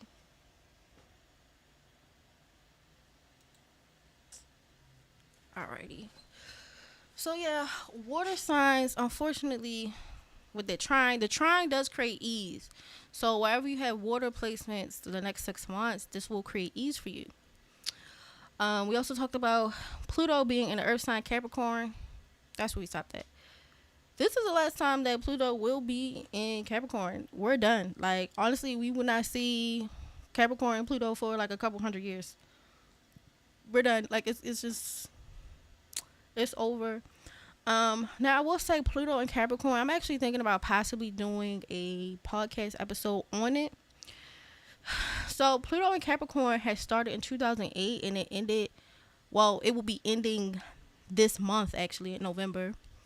And Pluto in Capricorn, like Pluto gives us control, power, and basically force change. And so we have force change in the idea of Capricorn. So like plans, things that we thought were tried and true, that was stable, that were giving us some type of ambitions to work towards goals, we can have things that just changed outright. And so we no longer have those things. And so I really would encourage everyone to examine their lives from 2008 up until now, and to see what type of changes or force changes that they had went through with, you know, things that they were going after in life. So now we're going over into Pluto and Aquarius, which is very much so different as far as in what type of force changes we're going through, understanding control, understanding the idea of having power and being powerless, moving into like a sign like Aquarius. And so what does that do, you know? But I would tell people to examine from 2008 up until now and just see how many ups and downs they went through with like home, because also Capricorn can deal with some aspects of tradition, routine, the ideas centered around homes. So like people losing their houses with the housing market crash in 2008. I probably will do a live on it because we're not going to see this again for like 200, Celestial, like 250 years, like a long time. So people really thinking about how that really happens, you know, and what really happened to them and how they can make the best of it. I will say too, Pluto and Capricorn can also force people to be more organized as well, which is another thing too. But yeah, I'm thinking about doing like a podcast on it because again, we're not going to see this anymore, and it would be good for people to review what they actually went through to some extent. So let's see. Dirty heavy machines. Guys, I'm going to Love and Peace, Catch the Replay by Wizard, Celestial, more intellectualized, fluid technology. Yeah, maybe I also see too with like Aquarius, Pluto going into Aquarius for the next 20 years, dealing with actual socializing, because like part of Capricorn is like very reserved, and I think a lot of people from 2008 till now was kind of like centering around, I'm shy, I'm reserved, I don't talk to nobody, we're all antisocial, haha, I don't know how to hold a conversation, and that was just like really the badge of honor. Now when it's something more social like Aquarius, and I'm really thinking people going to have to learn how to complete a sentence in public, like talk to people, socialize, get along with people. You know, we want to bring back the days of being like hood famous, like, oh, everybody know Tanisha, you know, like stuff like that. Also like dealing with service too, to some extent, you know, because Pluto can deal with forms of service as well, Capricorn, but yeah, with Aquarius dealing with service and taking care of people. But yeah, I'm very interested because I know the introverts, they're going to be screaming for these next 20 years, but you're going to have to learn how to talk, boo. Sorry. You gonna have to learn how to talk. Like the technology, one of them, but like no, babes, you gonna have to finish a sentence. Good luck with that. Learning to socialize. Good luck with that. You know, that little 2008, that was cute, but this the last bit of it. It's gonna be up mid-November. Okay. Topaz, Pluto on Aquarius is not even knocking on the door. She at the front door, okay? Be more too funny. Seeing things through. Libras, I'm talking to you since y'all be in the... Listen. Libras have got to close the deal on this one. And it's wild because, like I said, it's the hand. Like, look at this little scraggly little thing. It, like, an opportunity can fall in your lap and people will put their bonnets on, their do-rags on, and be like, good night. Okay, so like if you get an opportunity, figure it out, learn. You talk about, they say, learning new skills, technique, having pure thoughts. Do not be ego-centered because this is not the time for that. And be able to take advantage of it. Okay. And then we also have like the air sign of Jupiter. Jupiter being in Gemini, because we also have Mercury in Libra. And Jupiter and Gemini, it's a very interesting thing because it's like fast communication now, or us being bombarded with so much information these days, like more than usual it seems, even if it's not like realistic, like okay, we always been bombarded, but like it feels more like in your face. I also think too, like with Jupiter and Gemini is learning, having a new attitude and stop having like circular thinking, like to release yourself from situations. Like the mind can almost seem like a prison. And so since Jupiter has been in Gemini, I think this year, it went into Jupiter went in Gemini this year, and it'll leave out sometime the middle, like maybe like June-ish of next year. I just people like have to learn a new attitude and way to approach things, new ideas about stuff. Then it can actually, the way when we think about a new way of doing things, it can actually set us free. And once we're set free from that, then we can take advantage of these opportunities, because Jupiter's in Gemini, but its ruler is in Libra for the eclipse. So Mercury is conjuncted with all that stuff in Libra, which is great, because I'm gonna be honest, Mercury in Libra is not bad. It actually has great discernment skills. It's very persuasive, you know, so we can be able to persuade people to do stuff. Great oratorial skills, family minded, capable of earning money, generous, enjoys learning, which is great, because remember, Hasta, you're gonna have to learn. So if you think different, you know, the same what got you here is not going to get you there. Okay? So let us think differently so we can take advantage of it. So that's what's really going to have to happen. So yeah, on the 2nd, that's the Hasta moon right here. November the 1st. I think it was it is the 1st. I'm sorry, y'all. I say November the 2nd was the new moon. It's the 1st. So really, it's in a few days. It's Anurata, which is making the best out of sometimes funky situations. You know, maybe y'all come out and, because I don't know, do y'all want the rest of these like in between moons? Because y'all already got the worksheets, but we'll see. Speaking of Mercury, I've heard Mercury is in detriment in Sag. How so? Well, I guess because they feel like Mercury's in Sag, because one deals with expansion and one deals with like compactness, because Mercury signs, they actually deal with like a hyper focus point, analyzing, like almost compacting things, and Jupiter is like expanding things. I feel like they deal with sometimes with anxiety and circular thinking. However, I don't necessarily think it's a bad thing, because Mercury in Sag also means that people in higher positions also help them, or like they come to their aid, or they get the respect of them. So I don't know if I would necessarily put it as a detriment, but does it make for mental stress? Yes. Yeah. Oh my gosh, my Gemini girlfriend, I swear, Libra and Gemini get along. They do. They both air signs, so they can both, you know, sit around and think about what it would be like to commit to things that they won't. Sit around and hypothesize about things that are hypothetical that they'll never do. You know? Tell jokes, be funny, put on little outfits, you know? Fun little air things.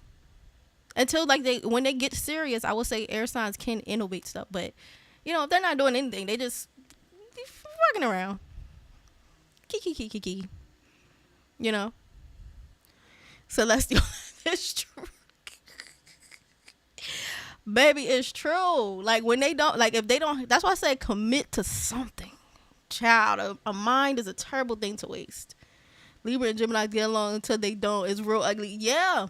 Well, that's because it's two troublemaking niggas. But I'm going to leave y'all alone. Because I told y'all Libra have a troublemaking thing in there. And so does Gemini. They both like to fight. And then Alvin, I'm right. I know y'all like to kiki about stuff. You know, maybe I'll start my diet Monday. I don't know. You want to go to the movies? Day of the movies canceled. Like, Jesus. I think I'm going to get a certification in something that I seem like a good idea, talking to you, because it can engage in conversation. However, like, I'm going to keep talking about it, but I never did it.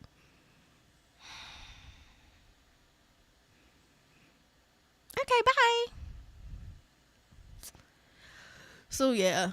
A mind without application. Yes. At their worst, they could just be they just love the idea of, like, an idea. No commitment. Just circular. Just brains floating in space. Socializing, joking, chattering. You know, fun stuff like that. How well do Scorpio and Gemini get along? They're 6 signs away. So, there's 2 things that can happen. They can even be really into each other because, again, Mercury is a cycle pump, so it goes into the underworld, which will be Scorpio. But the other thing is they both are like brolic. They both like to fight. So like they can get along like very spicy. Like you can even easily see a group of an Aries or Scorpio and a Gemini running around fighting niggas.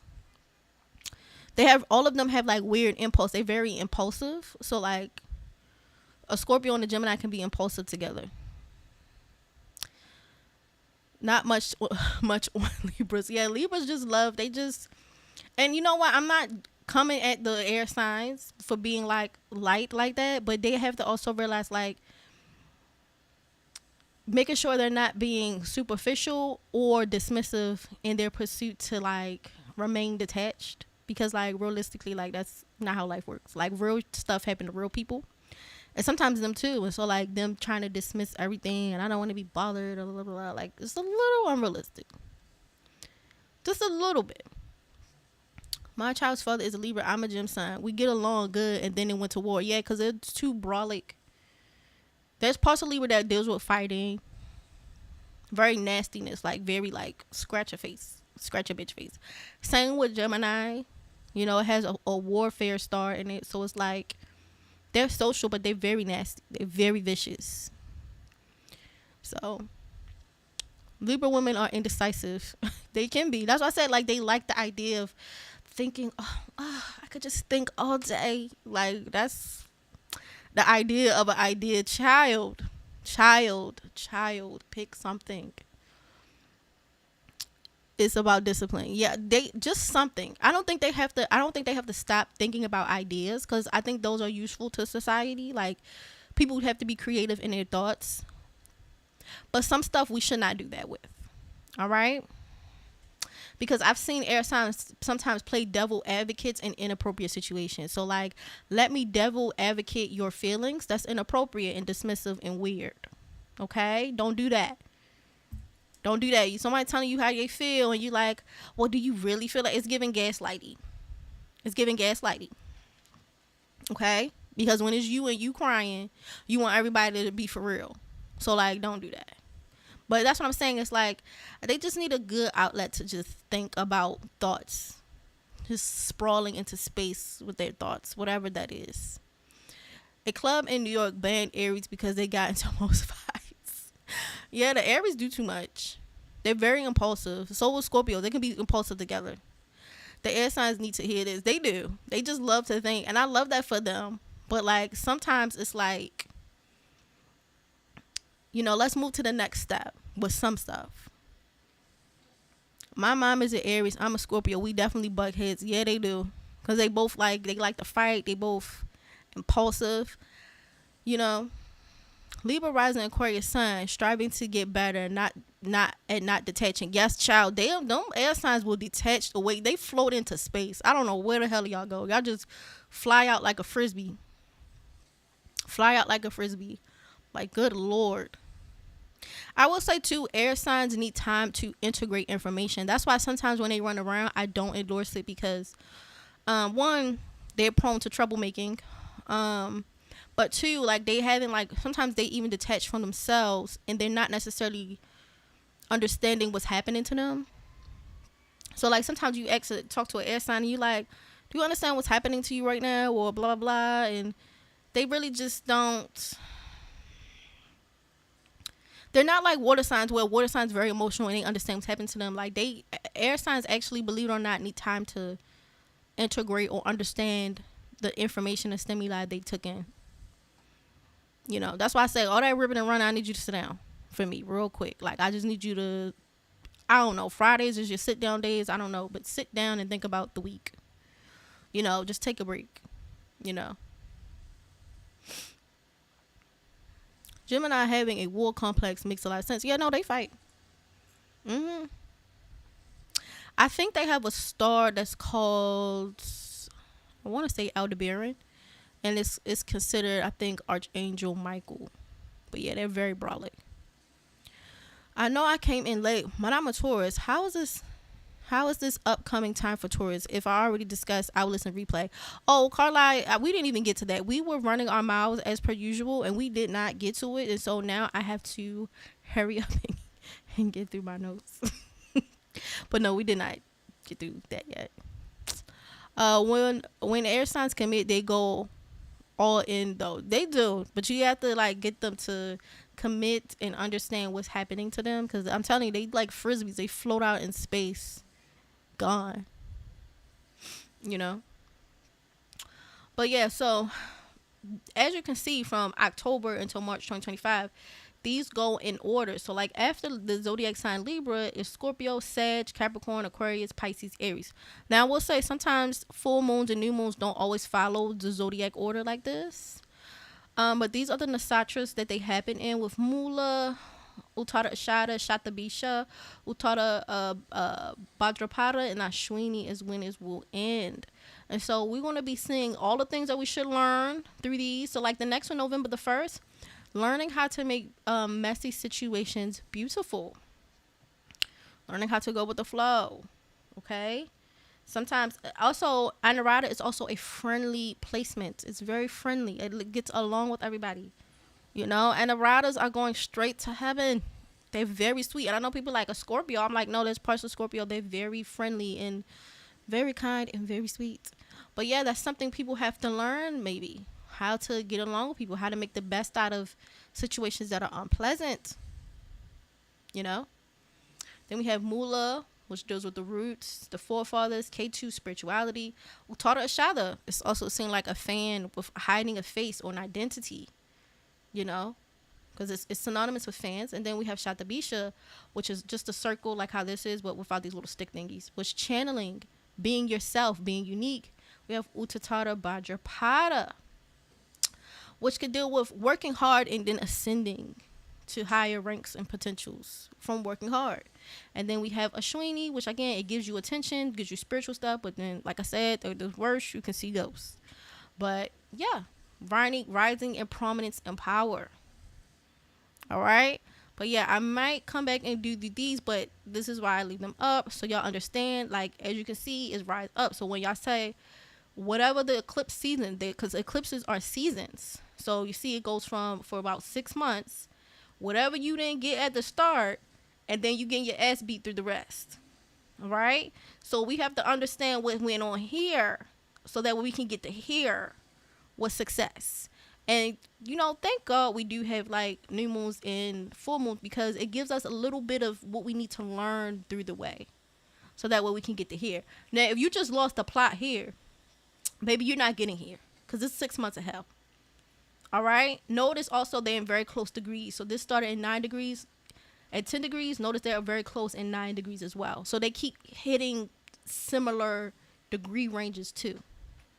All right. So yeah, like I say, if you lose the plot here, let's just say y'all lazy, y'all don't learn nothing. You're egocentric. Here's when you want to really be like, understand. When you run through those last 6 months, you're like, wow, I understand the plot now. Yeah, but it happened here. Now you see how much time you waste. All right. So that's why we do the 6 months out so people can understand. Like at first I just used to do the full moons and new moons, but I didn't think people understood like what I mean. But like, baby, if you lose the plot here, you lose the plot here at the end. Here to here. But like now that y'all can see what I be looking at, because you be like, what do you be looking at? This. And then this in order. And then this is the same range. So it's like same consistent problems for the next 6 months if you don't get it together. Now it could also be same wins. So people be like, yo, I was winning back to back to back. Okay, so people who understood the plot, they just keep winning. That's why we have to understand the plot. We have to really understand what's happening. Okay? Celestial. It kind of feels like air and fire take more effort to mature and stabilize. Water and earth take more time to let go of their thinking and behaviors. To some extent, I do see what you're saying. Like in their personalities. I think because sometimes the water and earth signs, they can be more internalized. So they do think they're not always as impulsive. They can be. But their default isn't always that, I guess you could say. Because like, I guess you could say because 6 signs away from all earth signs. Let me just make sure I calculate this real quick. Okay, that makes sense. So 6 signs away from all the air signs are like placements where it forced them to adjust to their impulsiveness versus like 6 signs away from air and fire could mean they have to adjust with like emotions and being stable. It requires more effort in the opposite. So I'm sorry, what does Hasta mean again? Okay, see the Libra's already starting. I'm not trying to pick on you, village brother, but you see they already losing the plot. The plot is already gone. Okay, so Hasta is opportunities placed in your hand. Now it requires humility. Don't be egoic. You need to learn your new task and be of pure mind and thought. And you can take advantage of these opportunities. You also can sometimes teach others.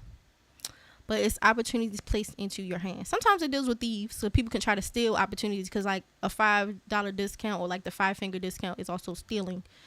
But the most thing is learning and taking advantage of opportunities. Doing things that you build with your hand, but the symbol is the hand. But yeah. Okay? So that's the plot for these next 6 months. It's taking advantage of opportunities, not being lazy, learning things. All right? So that's what these next 6 months will be from the Hasta. I'll also say, because I think this one is in Pada 2. And long story short, so that way y'all don't get confused. It's not on here because I'm not trying to confuse nobody. The nakshatras also breaks down into what we call padas. So they break down into even smaller increments. So Pada 2 really, in Hasta, it deals with Taurus and the voice box. So it really centers around speech. So I would really suggest people not to speak arrogantly either. You know, like watch your mouth. All right. All right, so how to use, okay, make sure you're aware of your sun, moon, and rising. Look, I put my information in here. If you really don't know, again, like I said, you can hit me and I will look it up for you. All right, so we're looking at rising, the sun, and then moon sign. If you want to throw the moon in at the end, you can, but it's rising and sun and then moon sign in that order. All right, and this is for tropical signs. I know we're using Vedic nakshatras and stuff, but this is calculated per tropical signs. There is some other Vedic calculations, but the main one is tropical. All right. Now let's begin. So Aries, this opportunity kind of goes to your 7th house. So it's 7 signs away. I'm just going to go ahead and get my CDO for the next 6 months. That could possibly work, Alvin, because it deals with the hands. Like driving is a manual thing that is with your hands, so that possibly could work. But I will also say, like I said, there are some issues where you don't be impulsive on the road or driving because there could be accidents from people being irritable. So when you drive, you be careful. All right. Also, the last thing I'll say, if you guys are on my Patreon, these notes are already on my Patreon for paid members, but I will be releasing them for my free members and they can have it. It won't be public. It will be only for Patreon members only. So again, if you still can't, like, hey, BMORE, I can't afford it right now, at least become a free member. So that way, if I put up worksheets or whatever, or I just release something free, or you're like, look, I really want this too. I know this is for free people, for paid members, but I want it too. You just become a free member, and then I will put it out, and then you can download the PDF file and re-look at it again. All right? Now, some of y'all be like, I don't want to do none of that, and I'm going to just write notes. Write your notes then. Write your notes then. But this is already on Patreon. I already have it set up. I put it up last night. Free members, this will be coming out the next couple days, maybe tomorrow or the day after that, or whatever. I have to put it back up for y'all for the free side, and then that's it. Then y'all can also look back over here and review the video. If y'all have any questions, y'all can always hit me on my Patreon for my members. If you want a reading, you know where to find me. So Aries, this is like a 7th first house issue, because in the 7th house is Libra and the first house is Aries. So if we know like 6 months from now we'll have a new moon in the first house in Aries, there's something that we have to learn about the 7th house. And the 7th house is about desires, competitors, partnerships, and spouses, committed relationships. So that's something we have to understand about these type of committed relationships and what we're going to do with them. Negotiations, contracts. All right. So maybe there's something we have to like learn, whether it's learning to be committed, learning not to be lazy in relationships. Maybe you have to learn to actually read the fine details before signing something. Learning how to get business partners. Whatever the case may be. Also, maybe you learned that you're actually attracted to someone that you didn't think that you would be. Maybe you're getting married. Maybe you're getting engaged. All of these things are seventh house aspects. And it's going to end in the first house, which is your sense of self. So this is something that Aries, rising, suns, moon, because these are 7 signs away. You have to learn about these types of dynamics. All right? By November, which will be on the 1st. So this next new moon is coming on the 1st. This is going to come into your 8th house, which is family funds, joint resources, spousal maintenance, taxes, debts, partners' monies, their income, their property. I will say, because it's typically in an ecliptic season, but usually when there's eclipses in the 8th house, it usually can portend to you inheritances. But I'll also say, because this is still like the following full moon during eclipse season, you may get an eclipse season. You may get an you may get an inheritance, but it actually exasperates the issue way quicker when the eclipse happens in the 8th house itself. There's a higher chance of you getting an inheritance. So this could be things for your partner can get a raise. There can be tax refunds or windfalls or monies just come in. I also would suggest Aries to watch out for loans around November, the whole month, because it's like you want to be able to pay stuff back. You want to be able to afford certain things, right? So don't borrow money that you can't afford or you can't reasonably pay back. All right? Or start paying it back early. But 9 times out of 10, there could be a higher chance for a windfall. You getting money just come through, or your partner gets money, or it's something that centers around other people's money, inheritances, family funds, etc. Now, by December, this will happen in your 9th house. And so we're looking at long-term planning, learning to communicate from a distance, travel, different cultures. So, and when I mean different cultures, yes, foreign people can check for that, like someone is not from the same country as you. But like even in a country, if the country's big enough, so like prime example, someone from New York, their culture is not the same as someone from Texas. Texas and New York do not have the same regionalized culture. Now, do they both have some Americanisms that are the same as per the country? Yes, because we live under certain ethics as a country as a whole. But there are regional differences. Can that still trigger different cultures? Yes. Okay? I'll do another one. You black, another person you met black, but y'all are from different ethnic groups. Okay? So you're black and you're from California. The person you met is black and they're from the Congo. We're black, different cultures. Got it? And then, like I said, just outright someone just being foreign in general. But like again, you can, if you hit the foreignness or things that it's anything you're not familiar with, that will trigger that house. Okay? So you also have things with in-laws, legal matters, ethics, philosophy, things that center around your father, college, and teachers.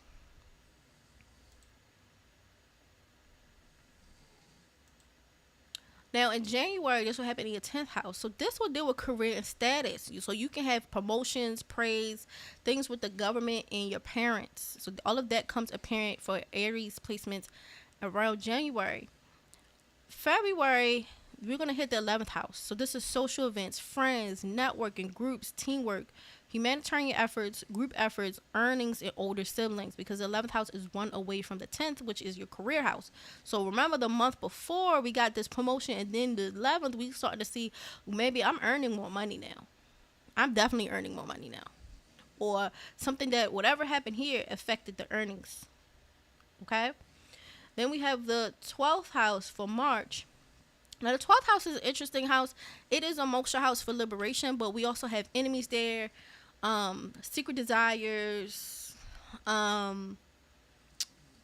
lot of things, hearing spiritual messages. So it still can be things that you don't like, but you can still get some things out of it. It's kind of funny. But for Aries, you'll have private information released. And like I said, whatever started on the 7th house in October, it actually runs its course into people possibly trying to release private information.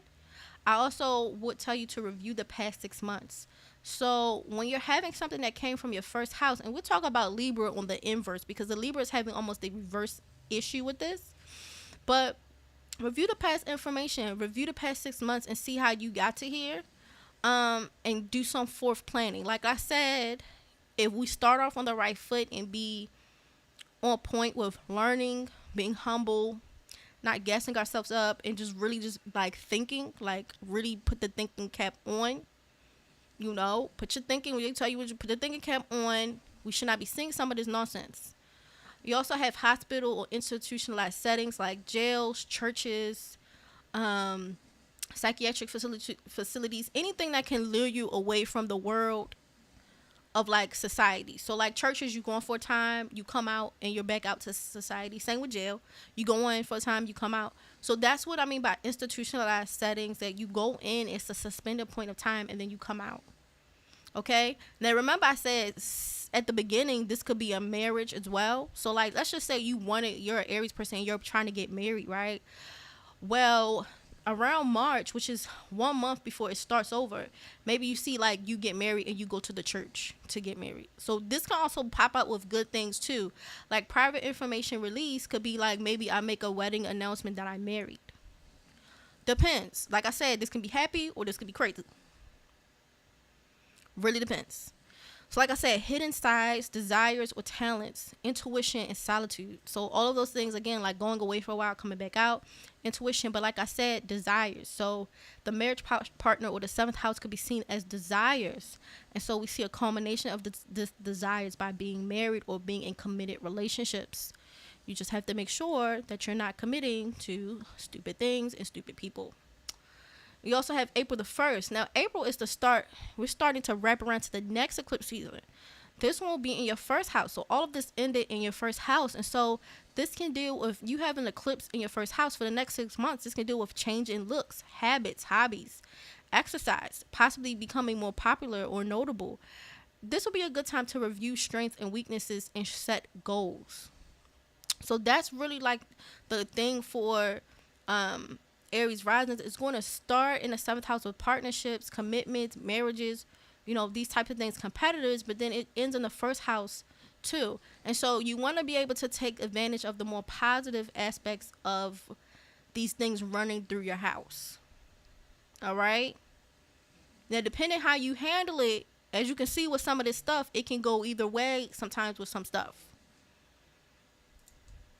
Just like we talked about earlier with people's sun and moons and all this other stuff. Sometimes it's their parents fighting. Sometimes their eyes are bad.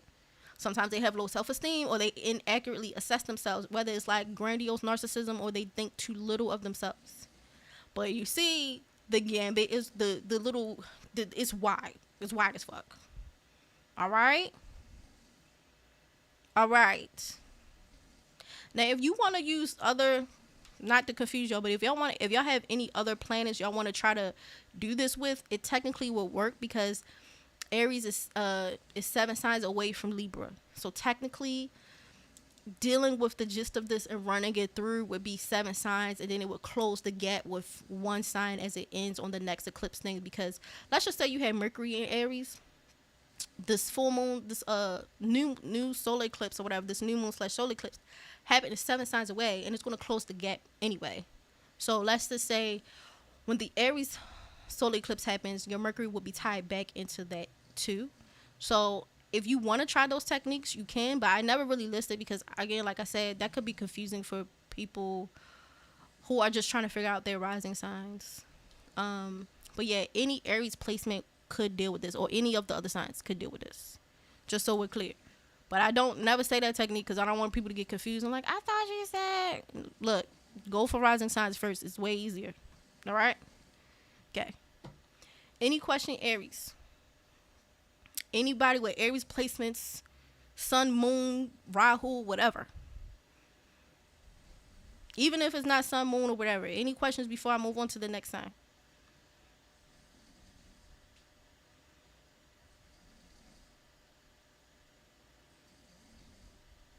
All right. So Taurus, this will happen on your 6th to 12th house axis, okay? So the 6th house is a place that deals with pets, co-workers, supervisors, appliances, basically being of service to others. It's also daily routines. It can also deal with, to some extent, competitors and stuff like that too. So it's going to start here. So anybody with Taurus placements and your daily routines, working, all of this stuff manifests here. So you're going to have to learn how to deal with challenging people, challenging co-workers. Maybe your pet for Booba got sick, or maybe you get a new pet, or maybe you have to fix some appliances, or maybe you get a new appliance. Maybe you get new coworkers. Whatever it is, you apply for a new job, or you begin a new, whatever it is, it starts in the 6th house. There's also is health routines and health regimes. So maybe you start working out more, you start eating different. All of those things are good for Taurus placements. Okay. I pulled my chart. It says that I have an Aries sun with Gemini ascending. So for this following, I'm following Gemini, not Aries, right? Yes, JK, you start with Gemini. Now, if you, like I said before, if you want to go take a look at your Aries placements and then your sun placement and your moon placement after your rising sign, you can. It's technically calculated for your rising sign, but the technique can still hypothetically work for any sign, any planet that's in the zodiac sign that it starts with or opposed with. And I don't want to, that's why I said I don't bring it up, because I don't want to confuse people. But it's your rising sign first, then your sun, but you could look for those as well, because I don't want to confuse people with like counting houses and stuff, because like I said, but you start with your rising sign, JK, and then you go with your sun. If you want, you can also go with your moon. Hercules, no questions. Okay. Candy, thank you. I'm forewarned. Yeah, that's it. Maybe you commit to somebody, good luck, Aries, figuring out what you need to do. But be prepared, because you also have, like I said, y'all dealing with thieves. So, all right. So, Taurus rising, y'all dealing with all of that. So that's something that y'all would have to take into consideration at the start of this. Okay. And I know that's hard for Taurus, because like, let's say y'all wanted to get healthy, which is not a bad transit, and you can learn to be healthier. But I know that's hard for Taurus because y'all fat bags. How do I contact you for a personal reading? You can hit me at 410-705-5305, or you can hit me at the Dummies Cauldron at gmail.com. All my information is in the description, and I also will possibly tag it in the video as well. So I'll actually drop it into the comment section, maybe towards the end or whatever. But yeah, I'll drop it. But I really do have to get through these notes because we've been yapping a bit. So, but yeah, no, you can hit me there. It's definitely in the description box. All right. Thanks for the information. I have no questions. Still a beginner at this. Yeah, that's why I said I try not to overwhelm people, but that technique still works.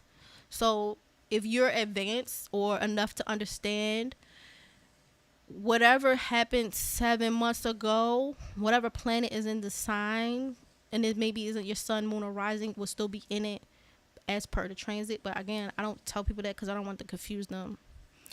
And maybe I'll show people how to do that, so that way they can also rework these that could work a little bit better for them if they want to go through like all of their planets and like kind of basically eyeball all of these things. But yeah, not trying to confuse people.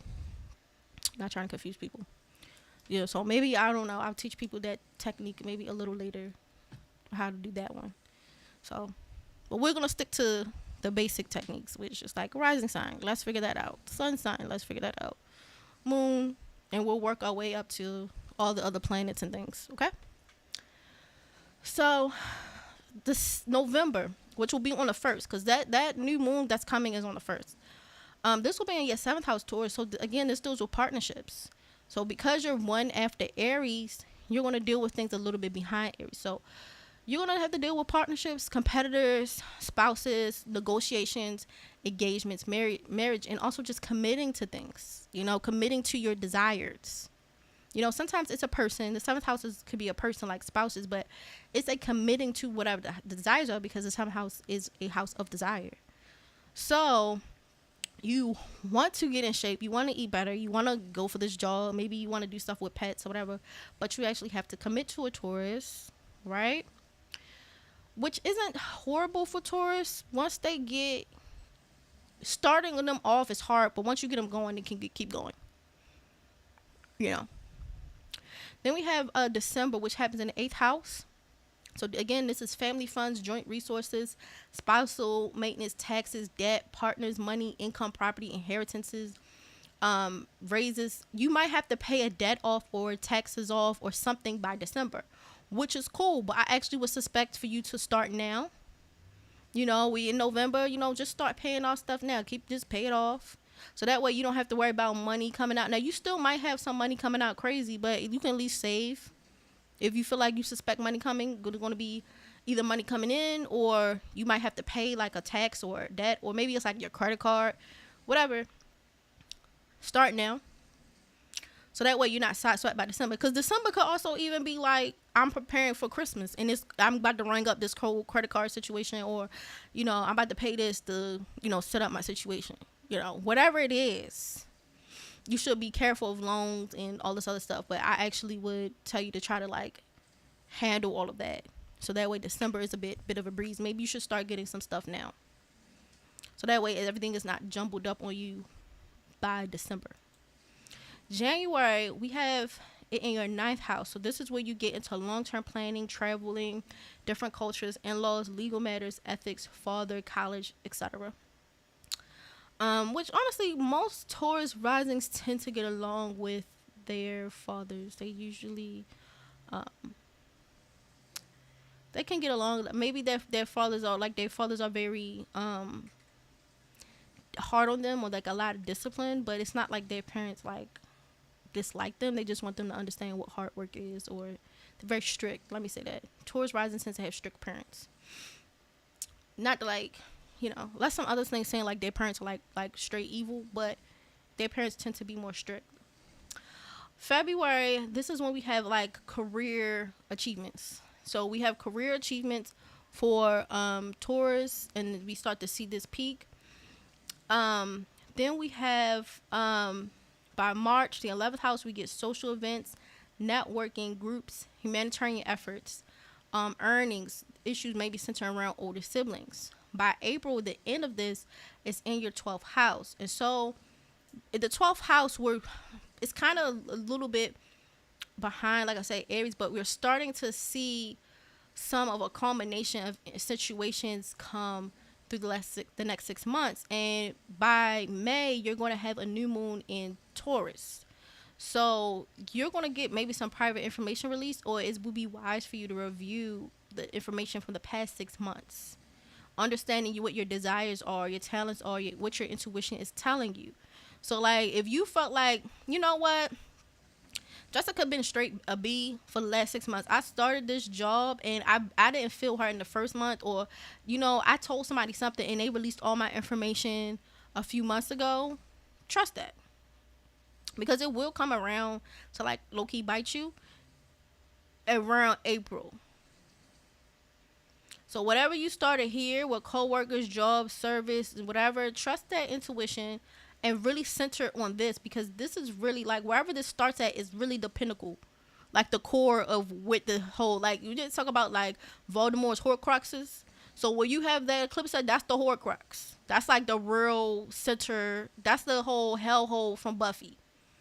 And I'm not saying they're all bad, but like this is where it's coming from. Because everybody be like, month after month, everything was happening to me. I couldn't. No. It started from a point. This the point.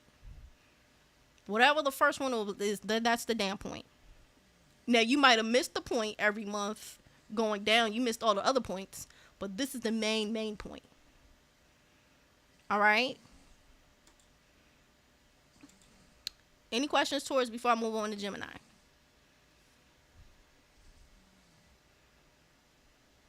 All right. So Geminis, this is gonna start in your fifth house. Now this is a little bit of a lighter house, so it's kind of like whoop whoop whoop. So this is gonna be dealing with romance, kids, socializing, investing, creativity, and pleasure. Because the fifth house is kind of like a chill house, so y'all gonna be having fun. So this will be the main point. So it'll start here. It started here in October. They about to move it to November at the beginning. Now, this will be in the sixth house. So, November will be all about the start of this lunar cycle for November. It's going to be all about applying, beginning jobs, service, relationships with coworkers, supervisors, exercise routines, appliances, blah, blah, blah. So, maybe you start off here like, you know what? I think I want to, and this could be even something like, I want to go out. I want to look cute. And then maybe you be like, you know what, I'm going to lose some weight so I feel like I can look cuter in this. That's your business. Or, I want to socialize. Maybe I get a job or whatever so I can go on vacation. Like, maybe you realize, like, I really want to go on vacation. I'm going to work hard start November to get me some money for vacation or whatever brings me pleasure. Because remember, the first part is the Horcrux. So whatever brings me pleasure. All right? So this is where it ends right here. So the next thing is December is the seventh house. So again, competitors, negotiations, contracts, people, committed relationships. All right. So that's what it will center around come December. January, joint resources, income, debts, paying off stuff, windfalls, taxes, etc.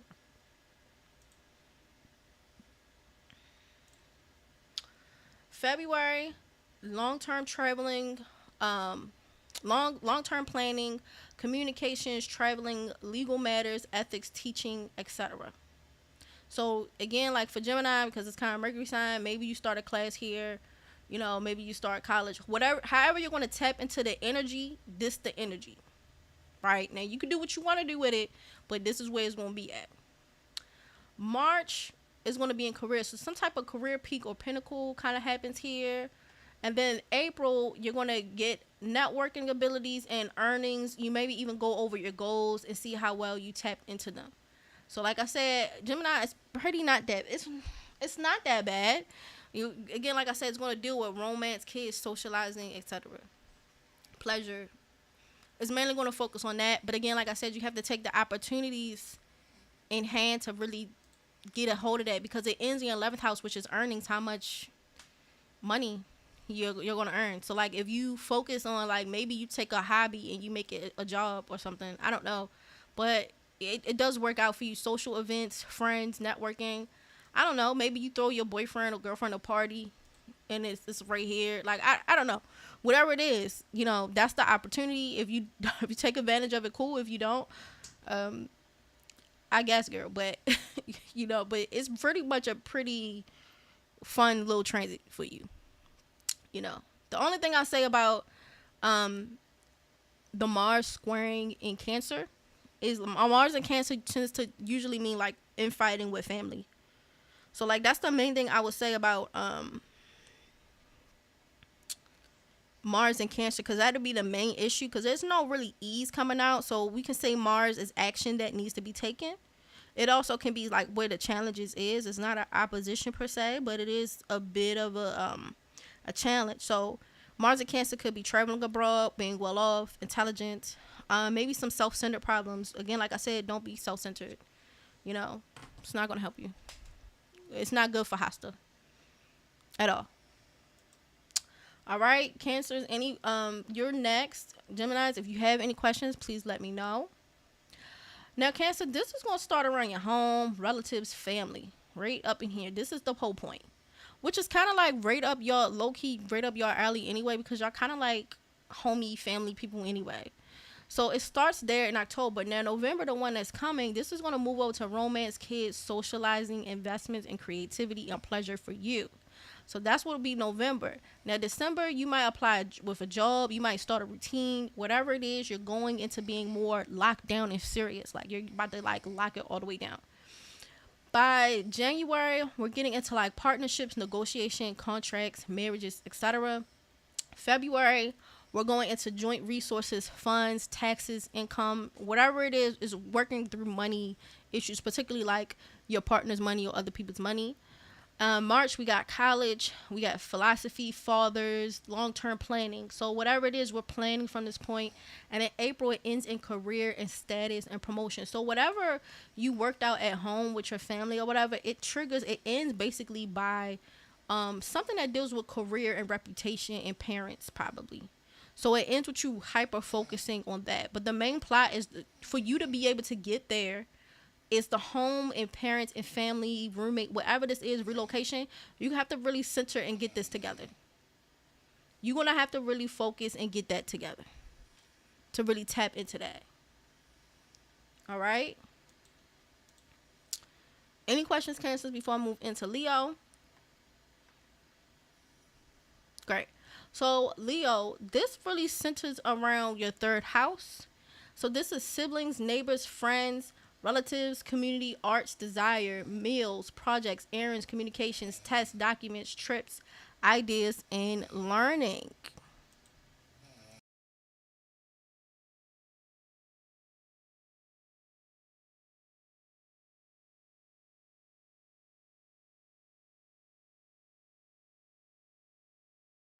So this is where you would have to get it together. Leo, y'all might be more busy lately.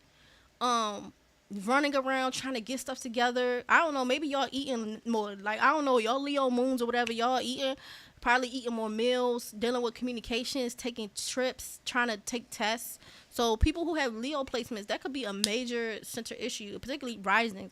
Like, y'all really just trying to get stuff together, dealing with distant relatives. It will center on how well y'all can do this. And it deals with sharing ideas and learning. Baby, if you don't have this, the end of it, which is going to end in your ninth house, this, you got to get this right. You got to get this centered down. You have to figure this out. All right? If your sibling a hater, get that bitch out of here. Like, not trying to be petty, but get him out of here, because like I said, the ground, the Horcrux seed has to be right so you can get to here. Okay? You lose the plot here, and you don't, like I said, you're going to be riding that wave for bullshit for months. Okay? So you get this together, you're going to be right. I know Leo's like, dang, this all of this running around, cool. But if you get it together, you can end on something else. And that's what all the times, you know, if you start off right, you get it right. Get it right.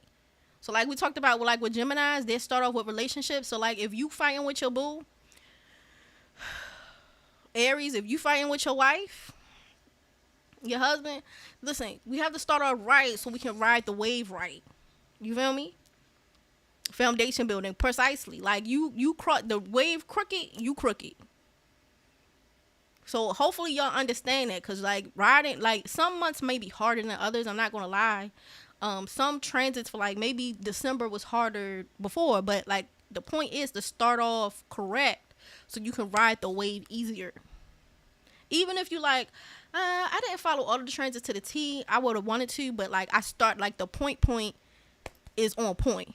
So accurate. Oh wait, Celeste, you had Leo placements? Because I thought you had a Pisces. I think you had Pisces and Gemini. I could be getting them mixed up. But you have to get this together. Whatever this is. Sharing ideas, learning, getting your paperwork together, whatever this is. Project that ain't done. Leo rising, yeah, whatever this is, neighbors ugly and annoying, friends is a bitch, whatever. You supposed to go see your grandma, distant relatives, you never visit your grandma, Abigail, whatever. Figure it out. And figure it out stats. Okay? So November is going to deal with home and relocation. So look, whatever you ain't figured out with these neighbors and everything else, it's going to be a problem, because by November we're talking about home improvement, relocation, roommates, and relatives. So it's just going to bump back up again. Eccentric rain. This applies for Leo moons as well, right? Technically speaking, yes, But like I said, if you I don't want to confuse people with some of the techniques because I don't really want to do that. But technically speaking, to some extent, yes. So like, if Leo is on one side, how can I do this? I may go over it at the end for y'all to understand what I'm saying, per se, but I don't try to do it because, again, like I said, I don't want to confuse people. But some of this is, I guess you could say, it's like geometry or whatever. We're talking about degree ranges and away from another. Dang, YouTube didn't send my notification. Journey, did you why don't you become like at least a free member on my Patreon? Because I had already posted yesterday that I was going to live today. That's what I said. Just even if you just be a free member, just join for free. So that way, when I put up there, it'll hit your email. You'll get the notification and blah, blah, blah, and you're going to see it. All right? So maybe I'll go over it, but eccentric, technically, yes. Technically, yes. But like I said, I don't be trying to confuse people because that could be a little bit confusing. You know, because we're talking about spaces away from each other. So each of the zodiac signs are like roughly 30 degrees away. So like if it's, we'll go over it at the end. If you pick up on the technique, cool. If you don't, we're going to leave it alone. So that's all I'm going to say. If you get it, you get it. If you don't get it, I'm not judging you because it can be confusing. But it's like space, I guess you could call it, what is it? Spatial patterns? Like that. You know, this applies for 29 degrees rising. Yeah. I meant to become a member. I just forgot. Yeah, just become a free one. You know? So, yeah, the next month, it's really in a few days, because today's what, the 30th? So, like 2 days. Yeah. So, if you got today, when I talk about the Horcrux, y'all better get on the phone right now and figure it out right now. Because you're going to deal with home relocation, home improvement, parents, roommates, relatives, etc. December, it'll be in your 5th house. So you're going to deal with kids, romance, sports, socializing, investments, creativity, and pleasure. But again, how much pleasure you're having if you did not get this together? I don't know. January 6th, applying for jobs, co-workers, starting exercise routines, all of this stuff. And so, like, for instance, I'm going to give you an example. Let's just say, because the 3rd house deals with meals, right? Let's just say you was a fatback all October. January come, then you be like, I'm going to work out. But it start here. It start here. Let's say you got a bullfrog back big as fuck. And you like, you know what? This fall was wild, child. I was eating sweet potato, cornbread, everything. You know, it was fire, though. The memories it's fantastic, right? Here, you're like, you know what? I have not got rid of this acid reflux since here. You know, that's when you get it together. But it start here, though. Bottom line. All right. So then February is about partnerships, competitors, negotiations, contracts, and marriages.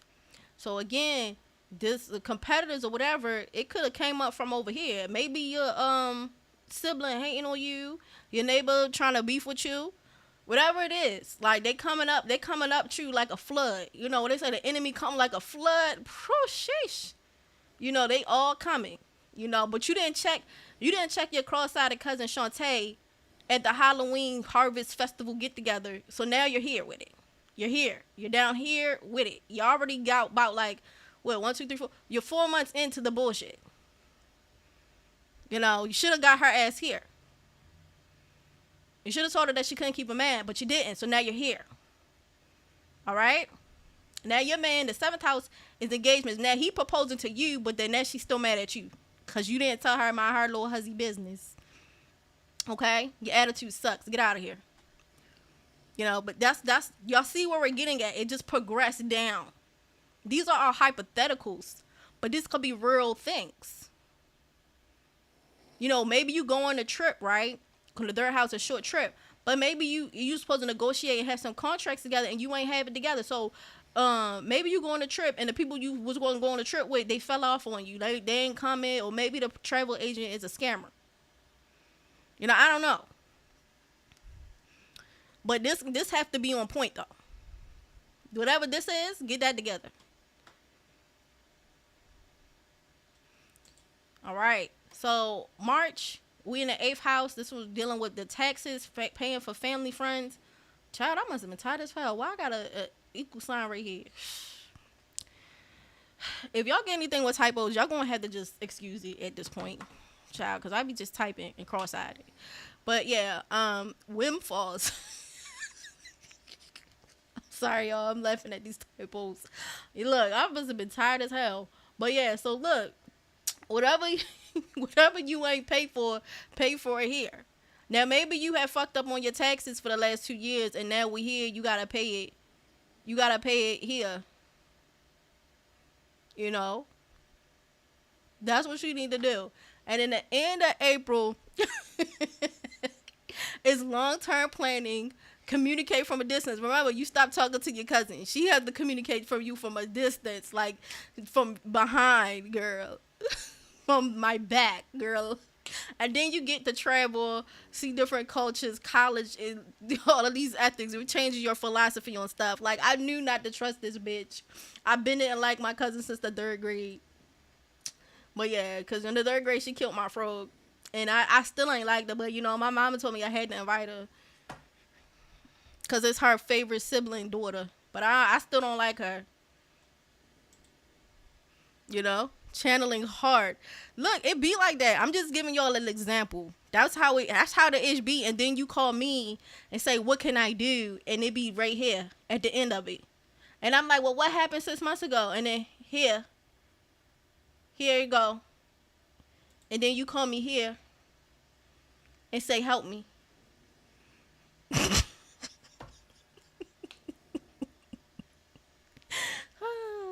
I'm like, girl, well, you should have did this. Now, I'm gonna still try to help you, but it should have been right here. All right. Any questions, Leos? Bull for a bag. It's the truth. It's true. Channeling hard. Look. That's how it be. You start off wrong and end wrong. Everything crashing out, dummy. All right. So for Virgo, this starts in your 2nd house. So you get material values, finances, possessions, ideas around money. So like Virgos have to understand how they think about funds and stuff, and increase income. So the Virgos could get like a uptick in like money or something like that.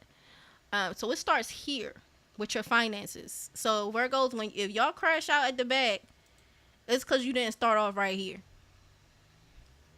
It's here. It's here. Where my Virgo moon's at. You know what, Topaz? Since you're a moon, I would say because the moon is in the 2nd house. If you're a Virgo moon, I want to say the 2nd house, but let me say this. Because it's kind of starting wherever it's starting, I would have to see, because I think if I remember correctly, I remember your rising sign. So that means technically, Topaz, yours going to probably start in the 10th house. So it's probably going to be some career or parent thing. And then run its course, if I remember correctly, for your rising sign. But yeah, for Virgo risings, this is where it's going to start at. All right?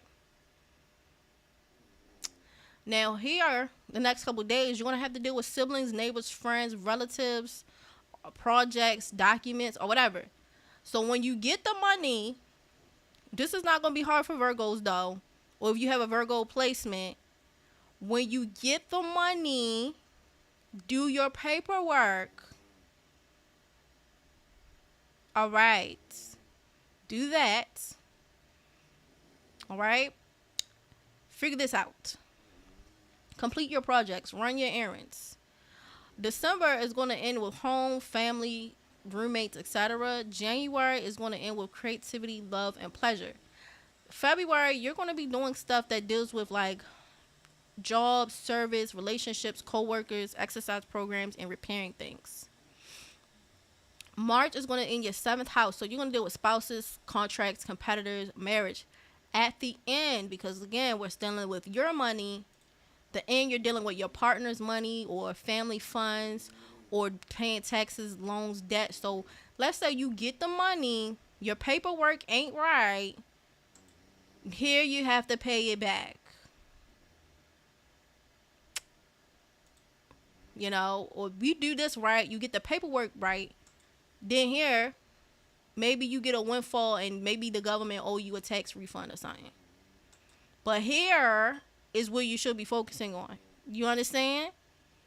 Did you do Sag yet? Not yet. But this has to start. This is where it is. The ideas around money, increasing income.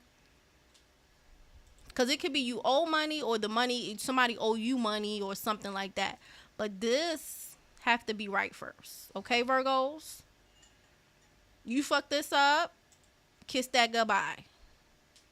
Maybe joint resources, so other people give you money, refunds, like, yeah, you do this wrong, this wrong.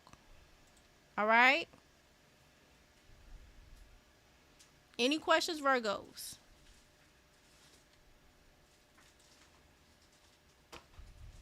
All right, Libras.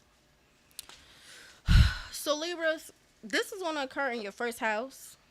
So, this is like Libra rising. They're going to want to change their looks, how they coming off, what they wearing. They could be more popular. This is a good time to review your strengths and weaknesses and set goals.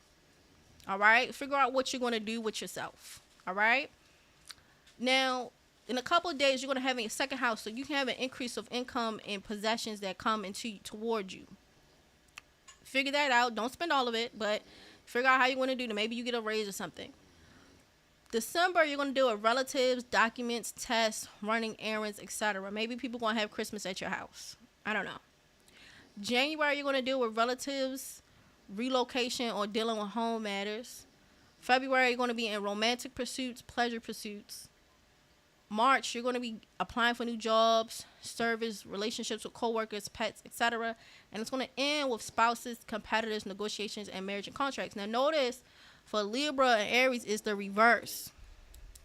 It's the reverse. So Libra has to figure out what they're going to do so their relationships can be better and they can deal with competitors. Where Aries has to deal with their relationships and their competitors first, and then it impacts is how they go. So you see how they're opposing to each other, but they're 7 signs away, and they're having the inverse. That's what I was talking about. But again, if I have enough time, I would try to show you how to do the technique. But if I don't, that might be another video on a live, and maybe we talk about it. All right? So that's what I'm talking about, 7 signs away. All right? So that's the problem, Libra. Set some goals. Stick to them. I know y'all don't like to stick to nothing, because it's going to change who commits to you, negotiations, partnerships, marriages, and whatever else you can get from that. All right? Scorpio. This is going to start in your 12th house, right? So y'all already starting in the basement. I'm not saying it's bad, because 12th house has pros and cons, you know. It's a mixed house in some regards. So private information can be released. Review your past 6 months. So whatever started 6 months ago can show up with whatever things are starting. So 6 months ago, let me see.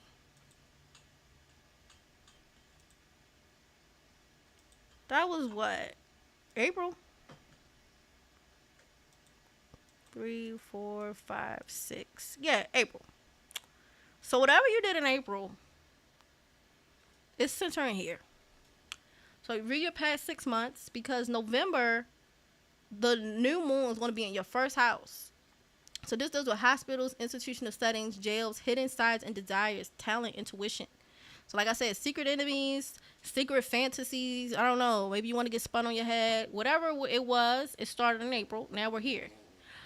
Now, the next few days is going to be in your first house. So, again, you're going to be very popular, because this one happens November 1st in the first house. So, popular, review strengths and weaknesses, and set goals for that month. Get your habits together. Now, I don't think for Scorpios it would be that bad. But, again, y'all, at the worst, Scorpios can be, they can be impulsive. So, you need to get that together. Maybe go run outside. I don't know. But, Get that together. But private information could be released in October. Hospital, hidden desires or talents, intuition, or you might be going into solitude. So that is a possibility for Scorpio risings. By December, you get an uptick in finances, possessions, and money.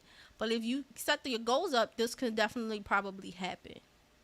You know, you understand what you're trying to do, which might not be that bad. Because like I said, Scorpio sometimes can have, even though they're impulsive, they do have a very hyper focus point on things that they desire. January is in your third house, so you're dealing with neighbors, friends, distant relatives, documents, taking tests, sharing and learning, trips, etc. February, you get a new home. So Scorpios can get a new home, they can relocate, or they dealing with family in their house. March, this is romance, this is creativity, this is pleasure. By the end of it, April, this is applying for jobs, service, and dealing with jobs and around service, relationships with coworkers, exercise programs, pets, appliances, and repairs. So I will say the 6 on 6 house, though, this could also deal with people who are anemic and don't like you.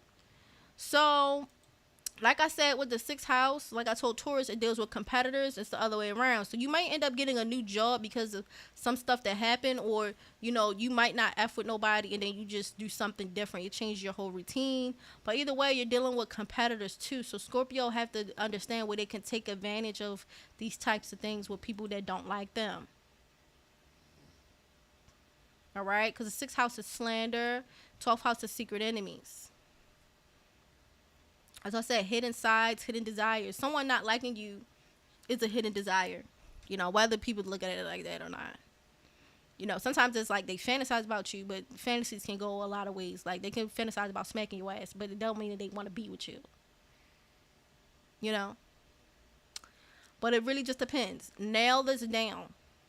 Review what happened in April, Scorpios, so that we can understand why we're here in the 12th house. And then remember this. So that way, when we get to this, we understand very clearly, I never liked Deontay's ass from the get-go. I knew he was fucking suspicious as hell. Now I'm here. All right? Cool. Sagittarius. So this is the opposite of Gemini. So this is kind of like, again, like a party energy. So in October, Sagittarius could have earned more money. They could have networked more. They could have had more humanitarian efforts, earnings, and things centered around their older siblings. So it centers around here.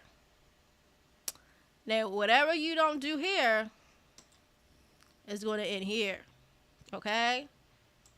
So we get this right to get to the next page. Haters going to watch, cry in the corner. True, but we can also observe who was where and when they were somewhere, because sometimes we have people that have inauspicious desires about us or feelings, untoward feelings for us, and we might not be paying attention, so that way you can just get out of dodge. You know, so like I said, for the Scorpios, it might deal with trusting your intuition and going into solitude, so that way you can avoid weirdos for the next 6 months. And for some of them, to Rex's point, I don't think it would bother him, because, like, sometimes Scorpios don't want to be bothered anyway. So, like, me crawling in a hole and minding my business, it's not that bad. Depends. So, yeah, Sagittarius, it's here. This is it for you. So, November, which will be on the 1st, again, private information released. Review the past 6 months. Go back to April. Well, not April. I think that would be May. Yeah. Go back to May, because that's 6 months from in November. So 6 months from November. Go back 6 months. Review that information. See what happened. When you do that, things are going to make more sense to you. Now, if you got bad memory, you still might get sideswept. So I would encourage people to try to keep general journals or planners or something where you can just doodle what happened today. Nothing really serious. Even if it's just like little bullet points, just review what happened for the day. So that way, if you got to go back 6 months in April, you get the vibe of like, you know what? I cussed my brother out. I got a free slushie at 7-Eleven. And then I went home and took a fire nap. You need to know that, because that could just come right back up. That could come right back up. So figure that out.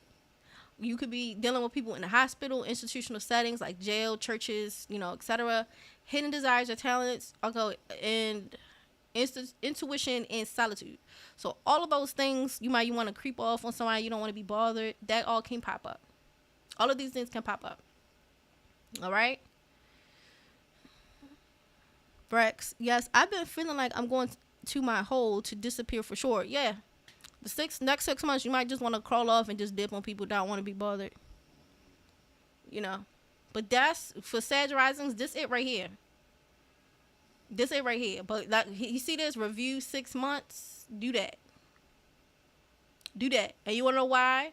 Every time you get that 12th house one, the first house one, everything come up. So, like, let's just say you wasn't... I try to tell people to review 6 months in the 12th house one.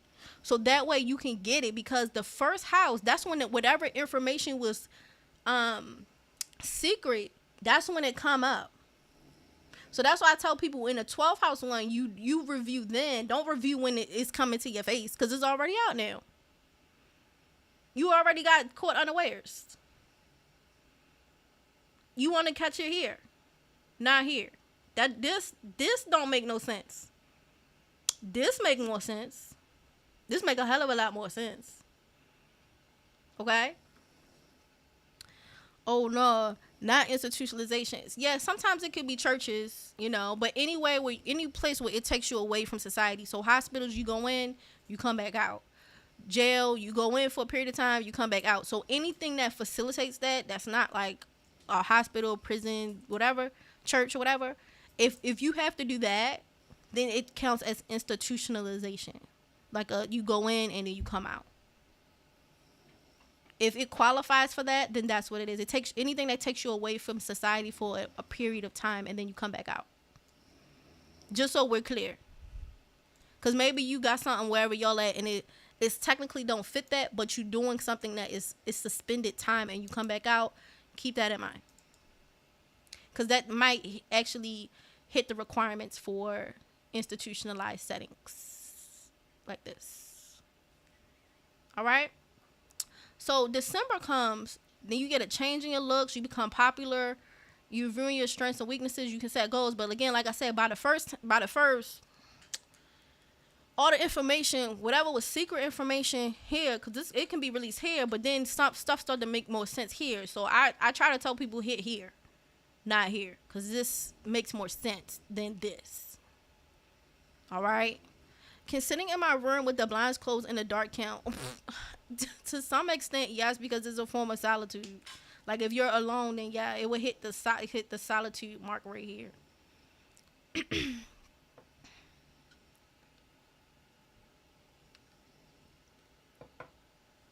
January, second house.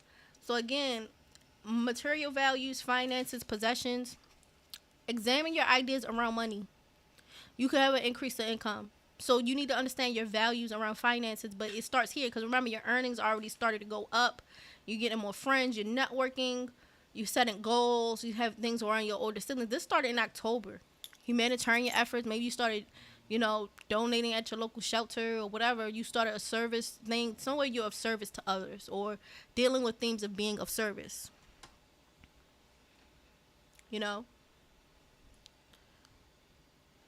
So that's where it starts at.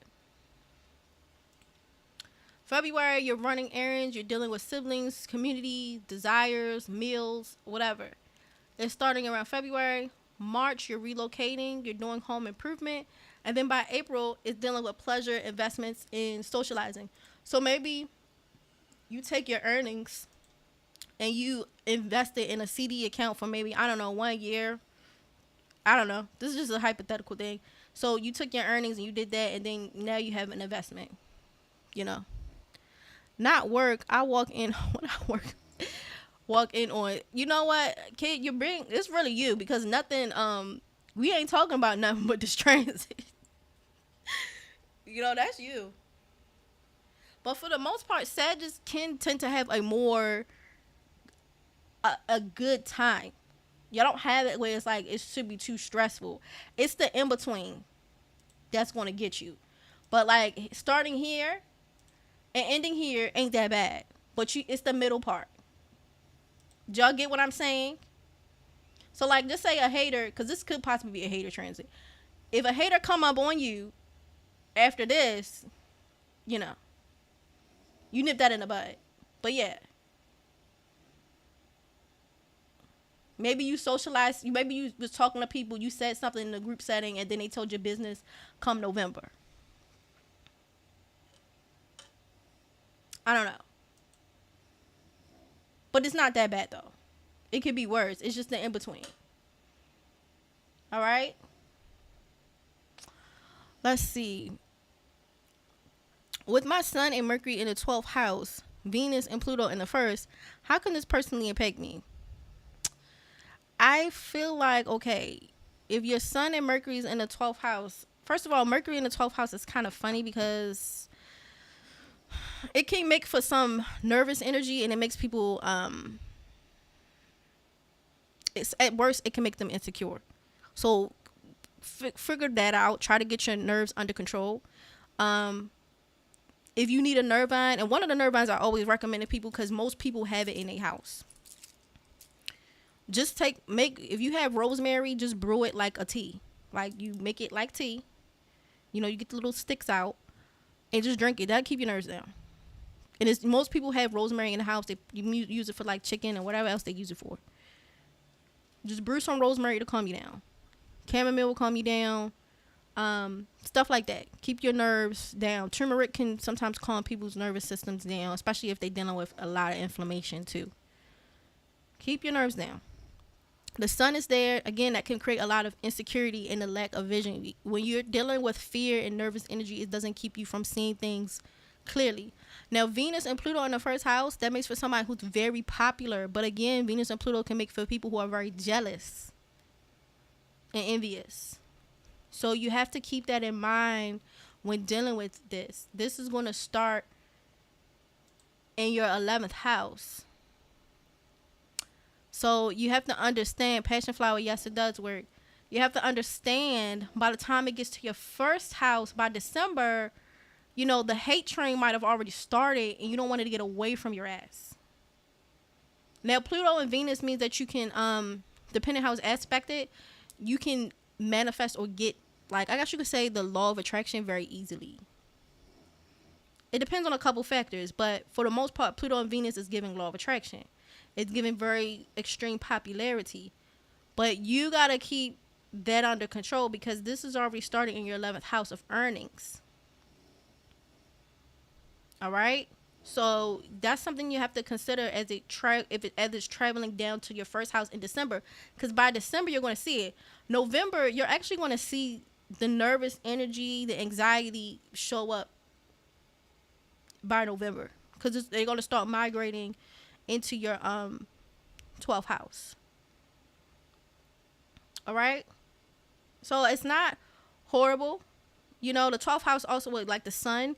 Maybe you deal with something with your father being annoying, because sometimes people with 12th house suns, they don't really hit it off with their father. Sometimes it can also deal with some financial ups and downs, which is great, because remember, your earnings could have went up in October.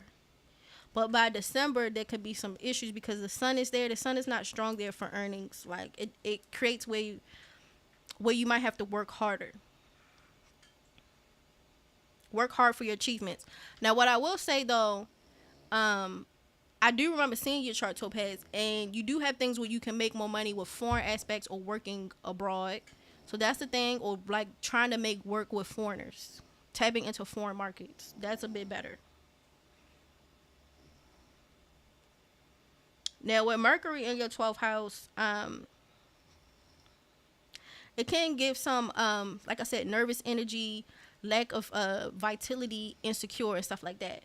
I will say the Mercury in the 12th house does make people more frugal, so I guess it's a something to offset something. So, like, where the sun can maybe make money, expenses leak because the 12th house is expenses, the Mercury part makes you very conscious about how much money you're spending.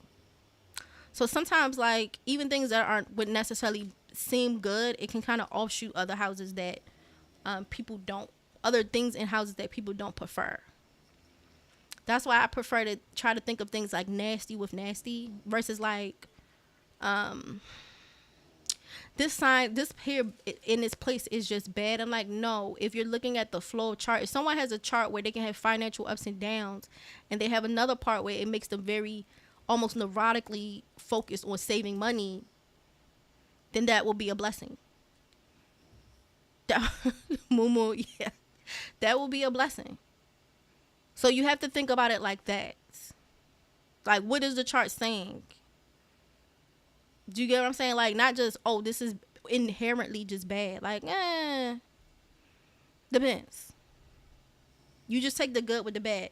You know, Mercury in the 12th house can make people lack a lot of physical energy too sometimes. It makes them have a lot of anxiety and a lot of mental stimulation. But does it all shoot to spending? Yes.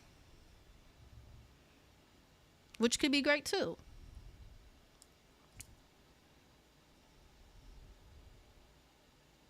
So it depends. That's how we're reading chart. It's a flow. Not, okay, sun 12th house, dad's evil. Okay, yeah, but, or dad's a problem. Yeah, but it can also mean like Mercury's there. So it can be like bad vitality, nervous, insecure. Yes, very frugal. But then that will be a blessing for someone who has a financial problem in the chart. They would just have to control the neuroticism in their energy levels and they'll be fine. Depends.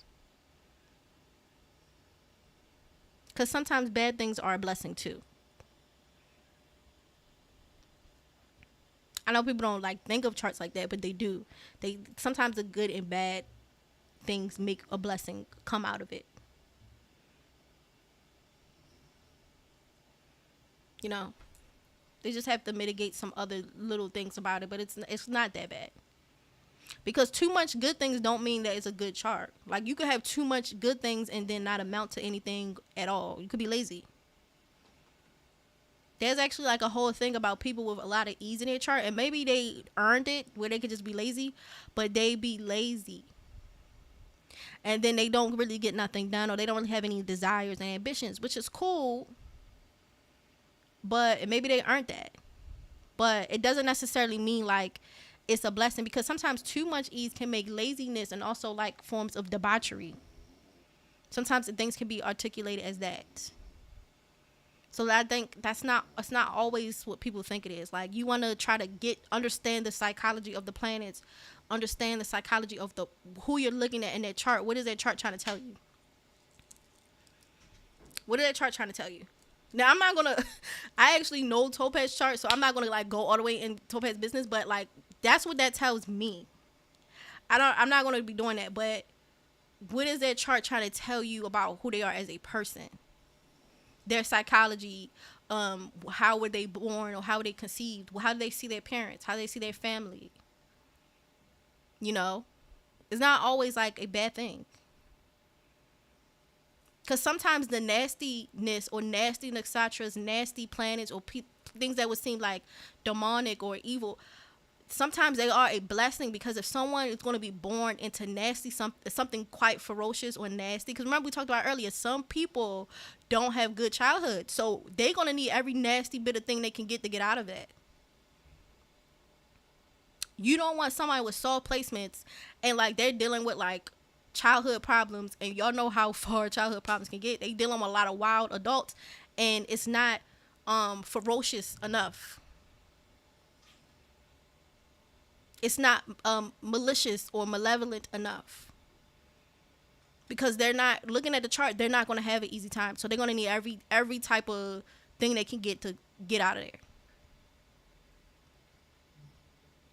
All right, so that's what we're looking at. Sometimes that be the thing. So like that be their survival. So I want people to understand charts that way, because sometimes how people explain it, I don't think it helps with people's self-esteem, and it doesn't help them to understand who they are and what they're working with. You know.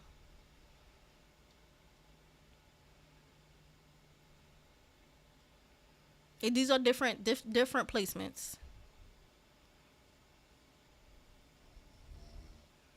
A little color purple in your charts. For some people, yes. Sometimes it is. Because remember we talked about before, if you get a chart and you understand as a baby, your mom is the villain, your dad is the villain, your grandmama evil, baby, you're going to need all of it. You're going to need a lot. Because you're gonna have to get the hell up out of there.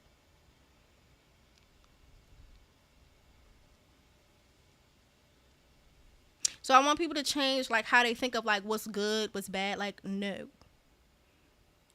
Like if I see the mother is a malicious force, and then they also have nasty placements to like it's a high chance that they will fight with the mother. They have strong placements to fight for their survival. That's good. Now the bad part is, maybe they have issues getting along with others. Maybe they have to learn how to not put the survival instincts is everywhere, and everywhere isn't that place where you came from. So like understanding where it's like, I don't need to go that hard. That's the situation. I made it out of that. It was hard, but I made it out of it. Like that time is over.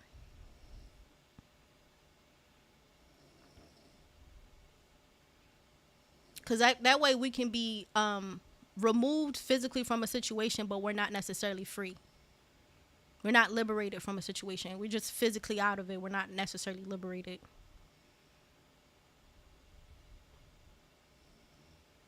So no, I don't think that. That's why I said to Topaz, I don't want you to think like, oh, Mercury's in 12th house, not good. Like, okay, anxiety, yes. Low energy levels, so you might have to sit by yourself more in November. Probably take stuff for your immuno health or also energy. Like if you could get your hand on like maca, sasandra, like things that's going to keep you with a lot of vitality. Things that keep your nerves down. That'd be good. You take L-theanine, like things that keep your nerves down. That'd be great. GABA, yep. Things that keep your nerves down. You won't feel as anxious and irritable. Because you could just have anxiety, which can make you... Some people, they like shiver like a leaf on anxiety, but other people, they're very irritated easily. Because their nerves never really settle.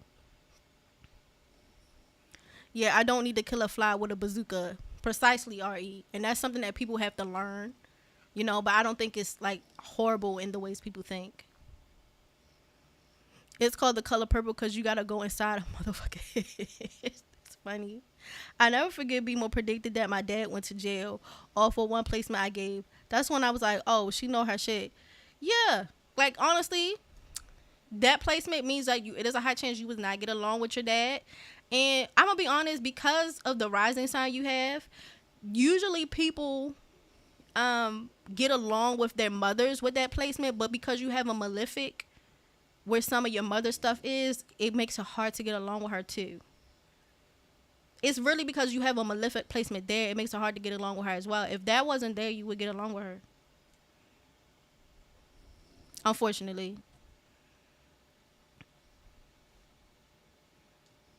So, listen to BMORE keeps your nerves down. I hope so. Life is already stressful enough.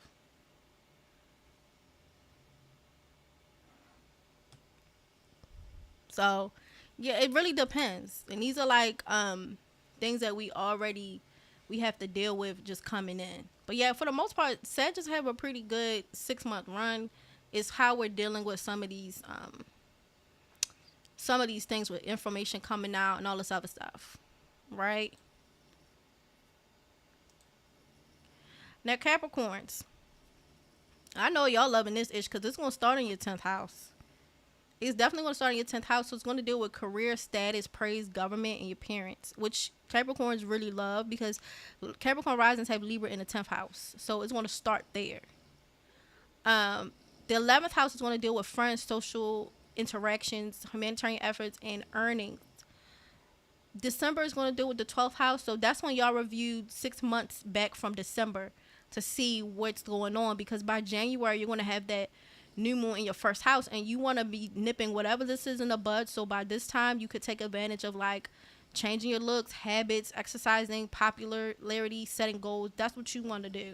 You want to wrap this up. Figure out who don't like you, who like you, hidden desires, whether it's your hidden desires or other people's. So that's which you got to figure out.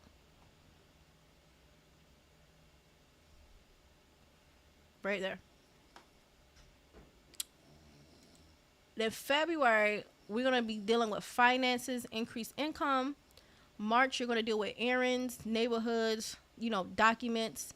And then the 4th, you're going to deal with home. So whatever you start here in career is going to wrap around back to your home front anyway.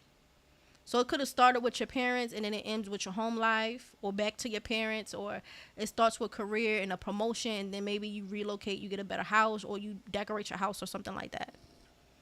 All right. Let me see. Hey, BMORE, I'm so late. It's okay. You can just watch the replay because we've really been running our mouths. We've really been running our mouths. Like I said, I tell people to sign up as a free member, so that way when I put up and say that I'm about to go live, you can at least get the email straight to your thing on my Patreon. So at the top, it's pinned at the top. You go on ahead and become a free member, so that way if I say I'm about to go live tomorrow, it's already posted, and then you can just hop right in. You don't have to worry about YouTube's weird notification thing, but yeah, you're already in. I definitely get along with my mom better than my dad, but it'd be a roller coaster with her. Yeah. I mean, I don't think your dad... Okay, let me say this. Your parents... I don't think it's just worse with your dad, but your mom is interesting. Interesting. It's not easy. It could be easier if a malefic wasn't there. Because you have a malefic in certain houses, which makes it more challenging for your mom. Most people with your rising sign, it's very easy. Like their mom is it's like a breeze. That's what I'm saying. Like it shouldn't, like technically speaking, it wouldn't even be a roller coaster, because most people with that rising sign is a breeze. But if your planets are sitting in a different way, it can add more complicated themes to what would be perceived as easy. Hence why you say I get along with my mom, but it's a roller coaster. Most people with your placement with your rising sign get along with their mom, but the roller coaster part is the malefic. It makes the relationship more complicated than it needs to be. All right. So Aquarius rising this is going to deal with your long-term planning. And like I said, air placements do not like to be held down for long. So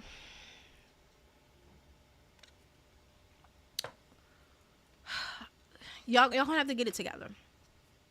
Y'all gonna have to get it together, because it's long-term planning, it's different cultures, it's your ethics and philosophy.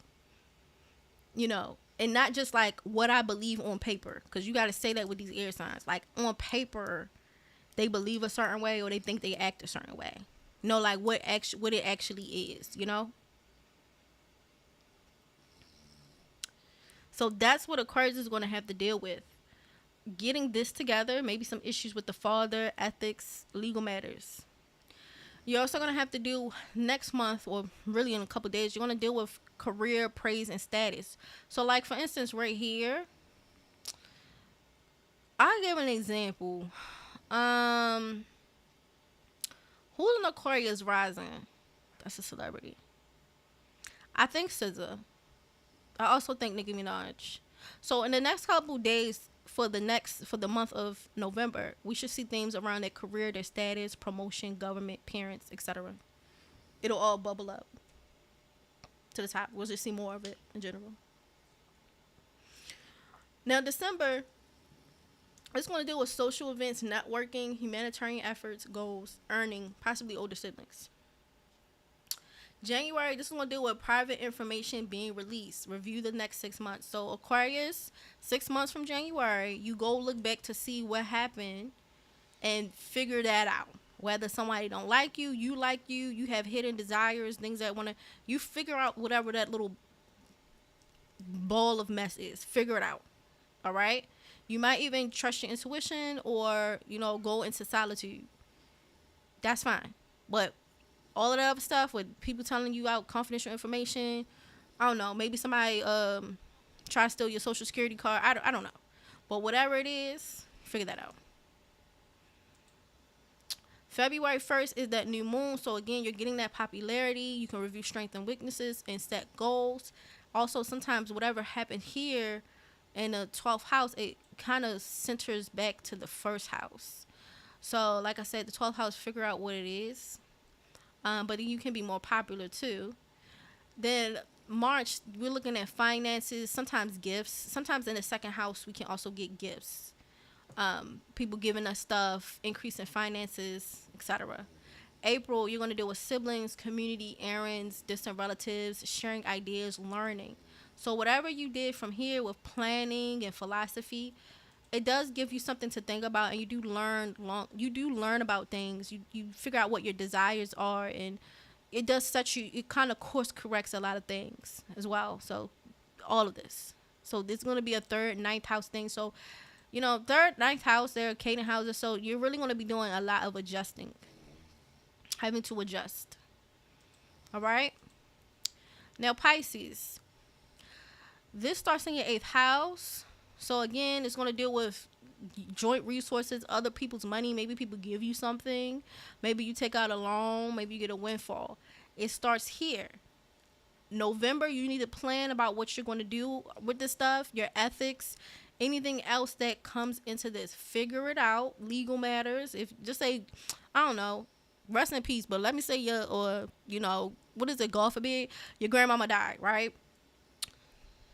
She leave you the house. You might have to figure out paperwork or legal logistics to that. Or maybe she call you and say, I want to leave you the benefactor. You need to figure out how to do this easy transition. Maybe you say, Grandma, I don't know if you should just outright do it because I have to pay the taxes on the house, or like, what's that called? Inheritance tax or something. Maybe we need to come up with a different plan or something like that. Because maybe you didn't got the tax money at the time. See, taxes, that, all of that. I'm like, Grandma, I ain't got the money to pay for that. So maybe we should come up, I don't know, maybe like a family trust or whatever it is to rework that house coming back to me a different way. But that's what you need to figure out. Right? Because this will be coming in a couple days. So Pisces should be really planning. And I know sometimes they can be a little absent-minded or just like, it'll all work out. That's cool. But get a pen and paper. Sit down and think about what you want to do, your goals, how you're going to get there. And not at the end goal. Think in a way of how can I create systems to make it more than likely I reach that goal. Not like I want to lose 10 pounds. Not, what's other goals that people like? I want to get my savings up. I want to grow my hair. Think, how can I set up a system to get me to those goals? Think that way. Because goals are nice and that can seem almost dreamlike, and maybe you be focused on dreams and fantasies. However, if you decide to do long-term planning, it's more wiser to focus on like having more like systems or habits that are more than likely to help you reach your goal along the way than just hypothetically writing down what the goal is without any type of framework to get closer to achieve said goals. Try it. Just try it. I know Pisces like, hey, I'm like, just try it. Try it. Give it a whirl. I'm trying to avoid my texts like, Wesley, how can I acquire a large sum? That's funny, But yeah, that's what you need to do. Maybe you think about your ethics and morals or how you feel about, decisions that you make. Maybe learn a foreign language or different cultures, something like that. Now, December, this is going to happen in your 10th house. So you can get promotion, praise, things that center around your parents. January, this will happen in your 11th house with socializing, networking, friends, humanitarian efforts, group efforts, older siblings. So this might all come back into here. So like I said, just in case, like, hypothetically, Grandma Mamuna passed and then you get the house, and then like by here we getting older siblings situations coming up, earnings, like all of this. So figure that out. Then you have the 12th house where private information could have been released, review past 6 months. 6 months from the day the lunation will happen. So 6 months from February. Go review back 6 months and figure out what it is. Review your hidden desires, your talents. If people don't like you, do you think that someone said something that was private information that had been released? Now, review past 6 months. So 6 months from February, I think is what, December? No, not December. 6 months ago from February. I want to say, because February is what, Aquarius? I want to say if that's Aquarius, then it's probably Leo. So sometime back in the summer, I think. So yeah, figure that out. What are your hidden desires, talents, or things that want to come to the surface? March is going to be in your first house. So you're going to have popularity. You can also set goals with this. Review strengths and weaknesses. Maybe you can review the goals that you set in November. And then April, again, material values, increase possessions, money, sometimes even gifts. All right? So that is pretty much it. Yeah, that's pretty much it for the solar eclipse that we just had. And you're going to be experiencing the first one posted come November the 1st. So this is it right here. Any questions? The notes is already on my Patreon. For free members, I'll be releasing it a little bit later for y'all. Any questions?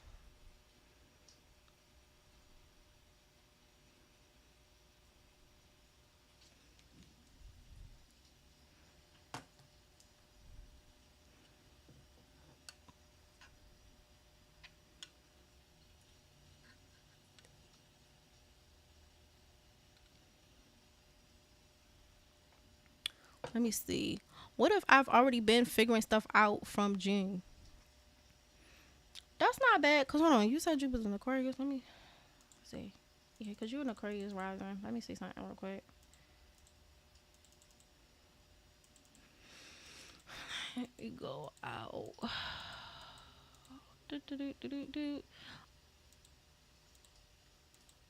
Yeah, so like June-ish, that was 6 months prior. Because it's like Leo is what? July, August, September, October, November, December, January, February. So yeah, that makes sense if you're Aquarius rising, because that's 6 months prior ish, ballparking it. Because like 6 months before would be Leo roughly, and so that would put you around July, Augusty. So when you say I already been figuring it out, that's cool. Because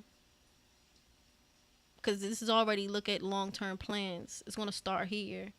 But whatever is here in January, it's like reviewed back from 6 months from January, which is Capricorn, which is actually, that's about right because it's Cancer. So this is technically Capricorn.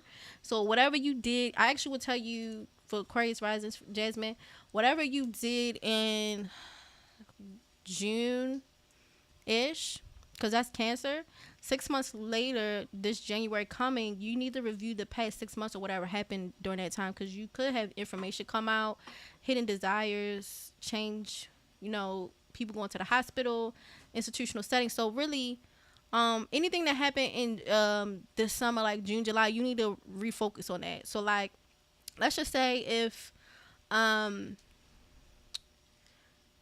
whether it's something like hospital worthy, something to do with jail or churches or like a religious experience, whatever it is, you should probably review, because from January, it's going to go right back to whatever happened in June, July. And actually, if you start now, you actually can like beat some of the shenanigans by here, because this is going to happen in January, because we started here in October. We're actually right here by November. So yeah. How do we reach you for readings via Patreon? So on Patreon, you could just message me. I think even free members can message me. You also can hit my email at the Dummies Cauldron at Gmail. You also can hit my phone number at 410-705-5305. All of that information is my Patreon is posted at the top, and then my phone numbers and email is in the description box. I'm even thinking about possibly, you know what, I'm not going to say anything because like the transits be having like weirdo energy. So no, I will let y'all know some other things too, because you know people have made certain requests, but I will let y'all know later. You know, I will let y'all know about that later. But yes, you can reach to me on those placements. I wouldn't even say I technically have a X account, but I really don't be on Twitter like that. With Mars and Uranus in the third house, Neptune and Chiron in the second, how does eclipse affect me? Long call. Okay, let me figure out. Third, Uranus is what? So that means you have it in Aquarius third house, and then your second house would be Capricorn, and the eclipse is Libra. So that means you probably have Libra in the 11th house, like I said. So something will definitely happen with siblings. It's like kind of a thing, you know. And I'm gonna be honest, like Sagittarius think they better than their siblings. That's part of their beefs. Like they make drama with their siblings. Like they think they better than them. So this already gonna be a problem. Neptune and Chiron in the second house. Topaz, I really just from me to you, I think you should focus on prayer and manifesting income for yourself. In religious experiences, because you do have placements where like the money doesn't materialize in normal ways. I'm gonna say that. I think you should focus on, because the second house is what you learn from your family. So like I remember you told me that you come from a family of spiritualists. I think you should focus on that and how you materialize wealth, because what you learn, like your second house is early education. The second house is also possessions and how we materialize possessions. So what your family teaches you is how you materialize possessions. So if you come from a family of people who work roots, they like Christians or whatever, then if I see spiritual placements, then you're going to have to rely on that to make money. Whether it's like you become a preacher or you just pray and it comes. Like if you come from a family where like maybe they was like military, so I see like signs for like fighting in the second house, Mars, like maybe you make money from like fighting, you know, boxing, going into the military, because that's what you learned at a young age. Do you understand? So for you, Topaz, your stuff is going to come from your spiritual strength. The quickest way you lose faith, I'm pretty sure if you notice, your lack of faith and follow through with spiritual things makes you broker. Let's see. And that will probably be to offset some of the other shenanigans in your chart. Because like I said, we talked about in the stream, like having issues with both of your parents, like you get something for something. So like someone can have a loving family, cool. Some people have issues with parents, and maybe they get offset by being able to materialize money through spiritual means. So the universe is their mother, the universe is their father, that takes care of them. You know, we can't have it all. That's just greedy.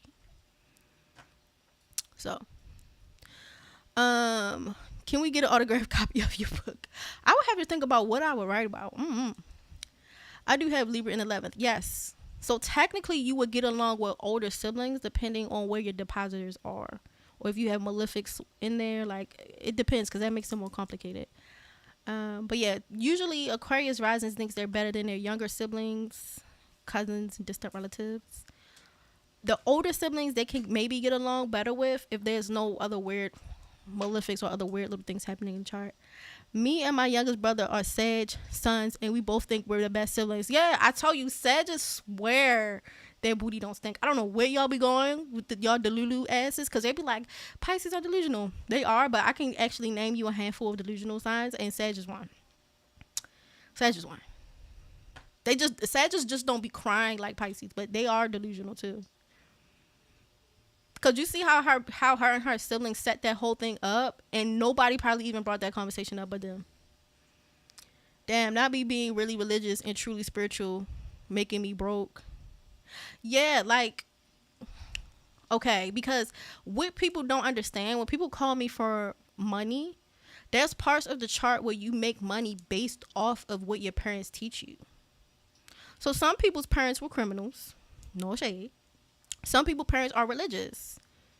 So, like, if your parents teach you the power of, they teach you, like, you reincarnated with these people and they teach you metaphysics, they teach you spirituality, and I see it's highly connected to your second house, then you're going to have to manifest material possessions that way. And so I'll give you an example. Then I'm going to, after I do a couple more questions, I'm getting off of here. But let me go back to the beginning so y'all can see what I'm saying. Okay, so this person would be a Capricorn rising. This is just a default chart of what the eclipse look like. But this is a Capricorn rising. Now, your second house is early childhood and material possessions. So we can see if your family left you a business to manage, if they left you money, and I mean your immediate family, not great aunt Tallulah, okay? I mean like immediate family. Now, your 11th house here is the funds you make from your 10th house. 10th house is career. So the money you make here is your 11th house, but your second house is your own personal possessions or things your family left you or early childhood. So we all know people who make money from their earnings, but they might not have come from money either, or their parents ain't teach them jack-ish. These aren't the same thing. All right? So we know some people that earn a lot of money, but they don't buy anything for themselves either. So, like, you know, they make a lot of money. You go in their house, they bed on the floor, and it's not even like priorities are weird. It's just that they don't think that way. Like, they don't own a car, but they have savings. It's bizarre, but they personally are resistant to owning a lot of things. Maybe they're a minimalist. I don't know. But this could be the issue here. Or people, whatever skills we learn here will affect how much money we get. So, like, for instance, with Topaz, if I see Neptune, which is this little planet at the bottom, and then I see Chiron, move girl, and then I see Chiron, and they're all in the second house, these means that strong spiritual connotations, having to process and heal from early childhood, understanding these types of things and what you've learned from on a spiritual level, what's missing out of your life, and processing these types of things will help you to make money. Also, Chiron in the second house can also mean like you teach people or you learn things from firsthand experiences. So that's how you make money. So the second house is 2 away from the mother. So the mother, the immediate family here that you learn, and Pisces is here. Neptune's the ruler of here. So the mother teaches you spirituality or metaphysics, and it makes you money. You don't do that, you don't get money. Because that's not what your chart is set up to do. Now, well, let me say this. I want to say you don't make money because you can earn money from your career house if this isn't tied to any of these things. You also can make money from your 6th house, but some of these houses need time to mature. So the 6th house has to mature. 11th, 10th, these are Upchaya houses. So you can still make money from other houses that build wealth, but it's not this. It doesn't materialize its personal possessions. So if people want to see, I want to see tangible results. I want tangible, be more tangible. Okay, well then, if I tell you what's wrong here, you might have to deal with some trauma to get to that.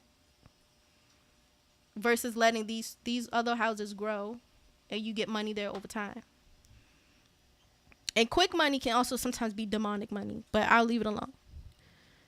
So let's see. I definitely think better than some of my family members.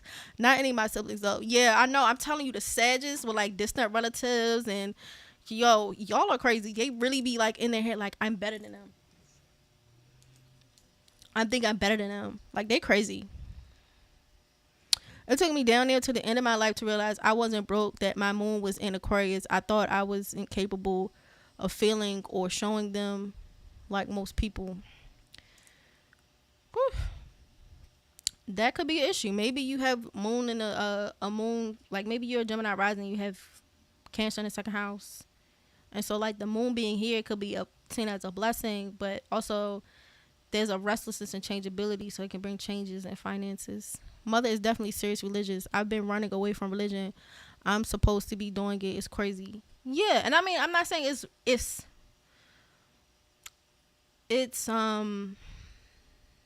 it's the same religion or everything is perfect, But this like religious or metaphysical spiritual teachings, you know, she lays the foundation for you and you're not doing them. So like imagine having a chart, you can, because you also had the Venus and Pluto in the first house where you can manifest money, and then you have more stuff where you can do metaphysics or spirituality or religion to more so spirituality, but to get money, and then you don't, and then you're like, when I'm broke, and I'm like, I mean, it's, you don't have to do it, but I think you're making it harder because you already got like at least a couple of placements that's going to like at least net it for you. Like it's an easy win, like easy like win. I don't know what we're doing here. You know, it's not against the rules to not do stuff that's easy for your chart, but I mean, you working harder. It's more of a loving joke. It's because our birthday the same day. But yeah, I told you, them Sagittarius be low key. They're very competitive and be kooky, and they be thinking like it just be Pisces, but like Pisces be kooky too. They just different. They different in the same in like some regards.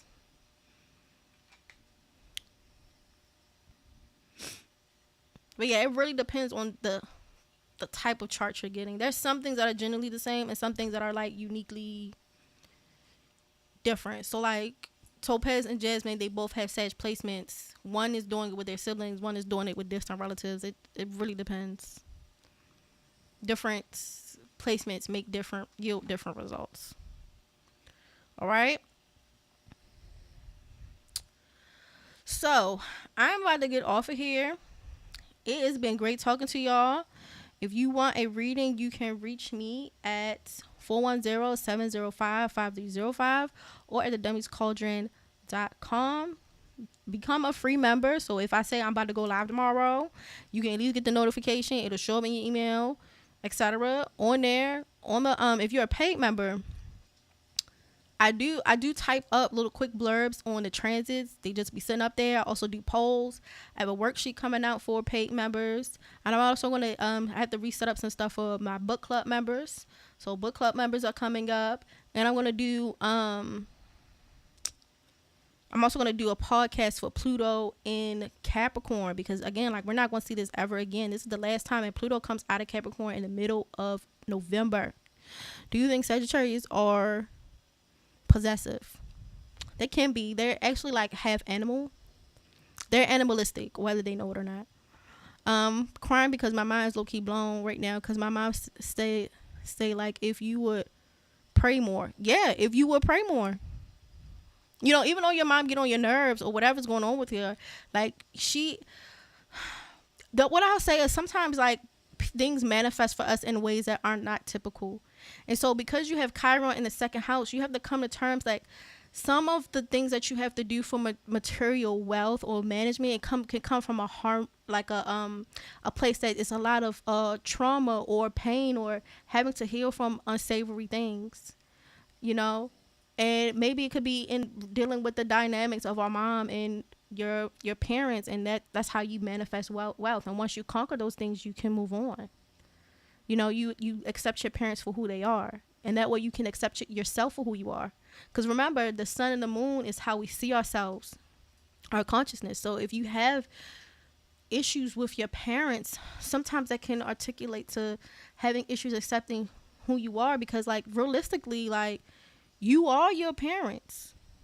Like, you do come from these people. You take from them. You also have genetic material. You have ancestral ties to these people. And so, to some extent, you know, so we have to accept people for who they are. You know, you might not have the relationship you want, but it becomes accepting yourself easier. It becomes easier. I accept that this person, this was the best they could do or not do. They chose whatever, but like, I accept that. So we can move on with our lives. It doesn't mean you have to like get along well with them, because that doesn't always happen for people. But acceptance is the number one thing. All right. But yeah, if you could pray more, you wanna make some money. Like Topaz might get he might charge people for being a prayer warrior. We'll see. We enjoyed you. It was so much fun talking to y'all. But yeah, y'all become a free member so y'all can get some stuff. And I'm also about to do some watch alongs too. I have to shift some stuff. The only thing I am sorry for is the book club thingy. I forgot. I'm not gonna lie. I forgot I had scheduled it, and I was like, something's really weird. And then somebody was like, BMORE, do the book club. I was like, oh shoot, I forgot to write it in my planner that I had a book club stream. So I am so sorry, y'all. But actually, it's cool because everything works out in your favor, because I'm actually gonna change the notes, like how this is notes or whatever. This is already on Patreon, but I'm gonna redo the notes for the book club, because it's something else I wanted to add it into there and I just forgot. Can you do a video about the houses? Sure, Kafizzle. Thank you, great stream. I'm glad y'all enjoyed it. I'm about to get my butt up out of here. Y'all have a blessed night, and find that miracle, the miracle of finding what you seek. Take those blessings, put it in your hand. The universe is giving you a win. Take the win, learn, and be humble. Watch your mouths. Be less ego-centered. Learn the spirit of humility. All right? And everything will work out fine. You will see that the universe will place everything for you. It will give you right to you in your hand. But we have to be humble, and we have to learn. We literally have to learn. All right? Y'all have a blessed night. Bye.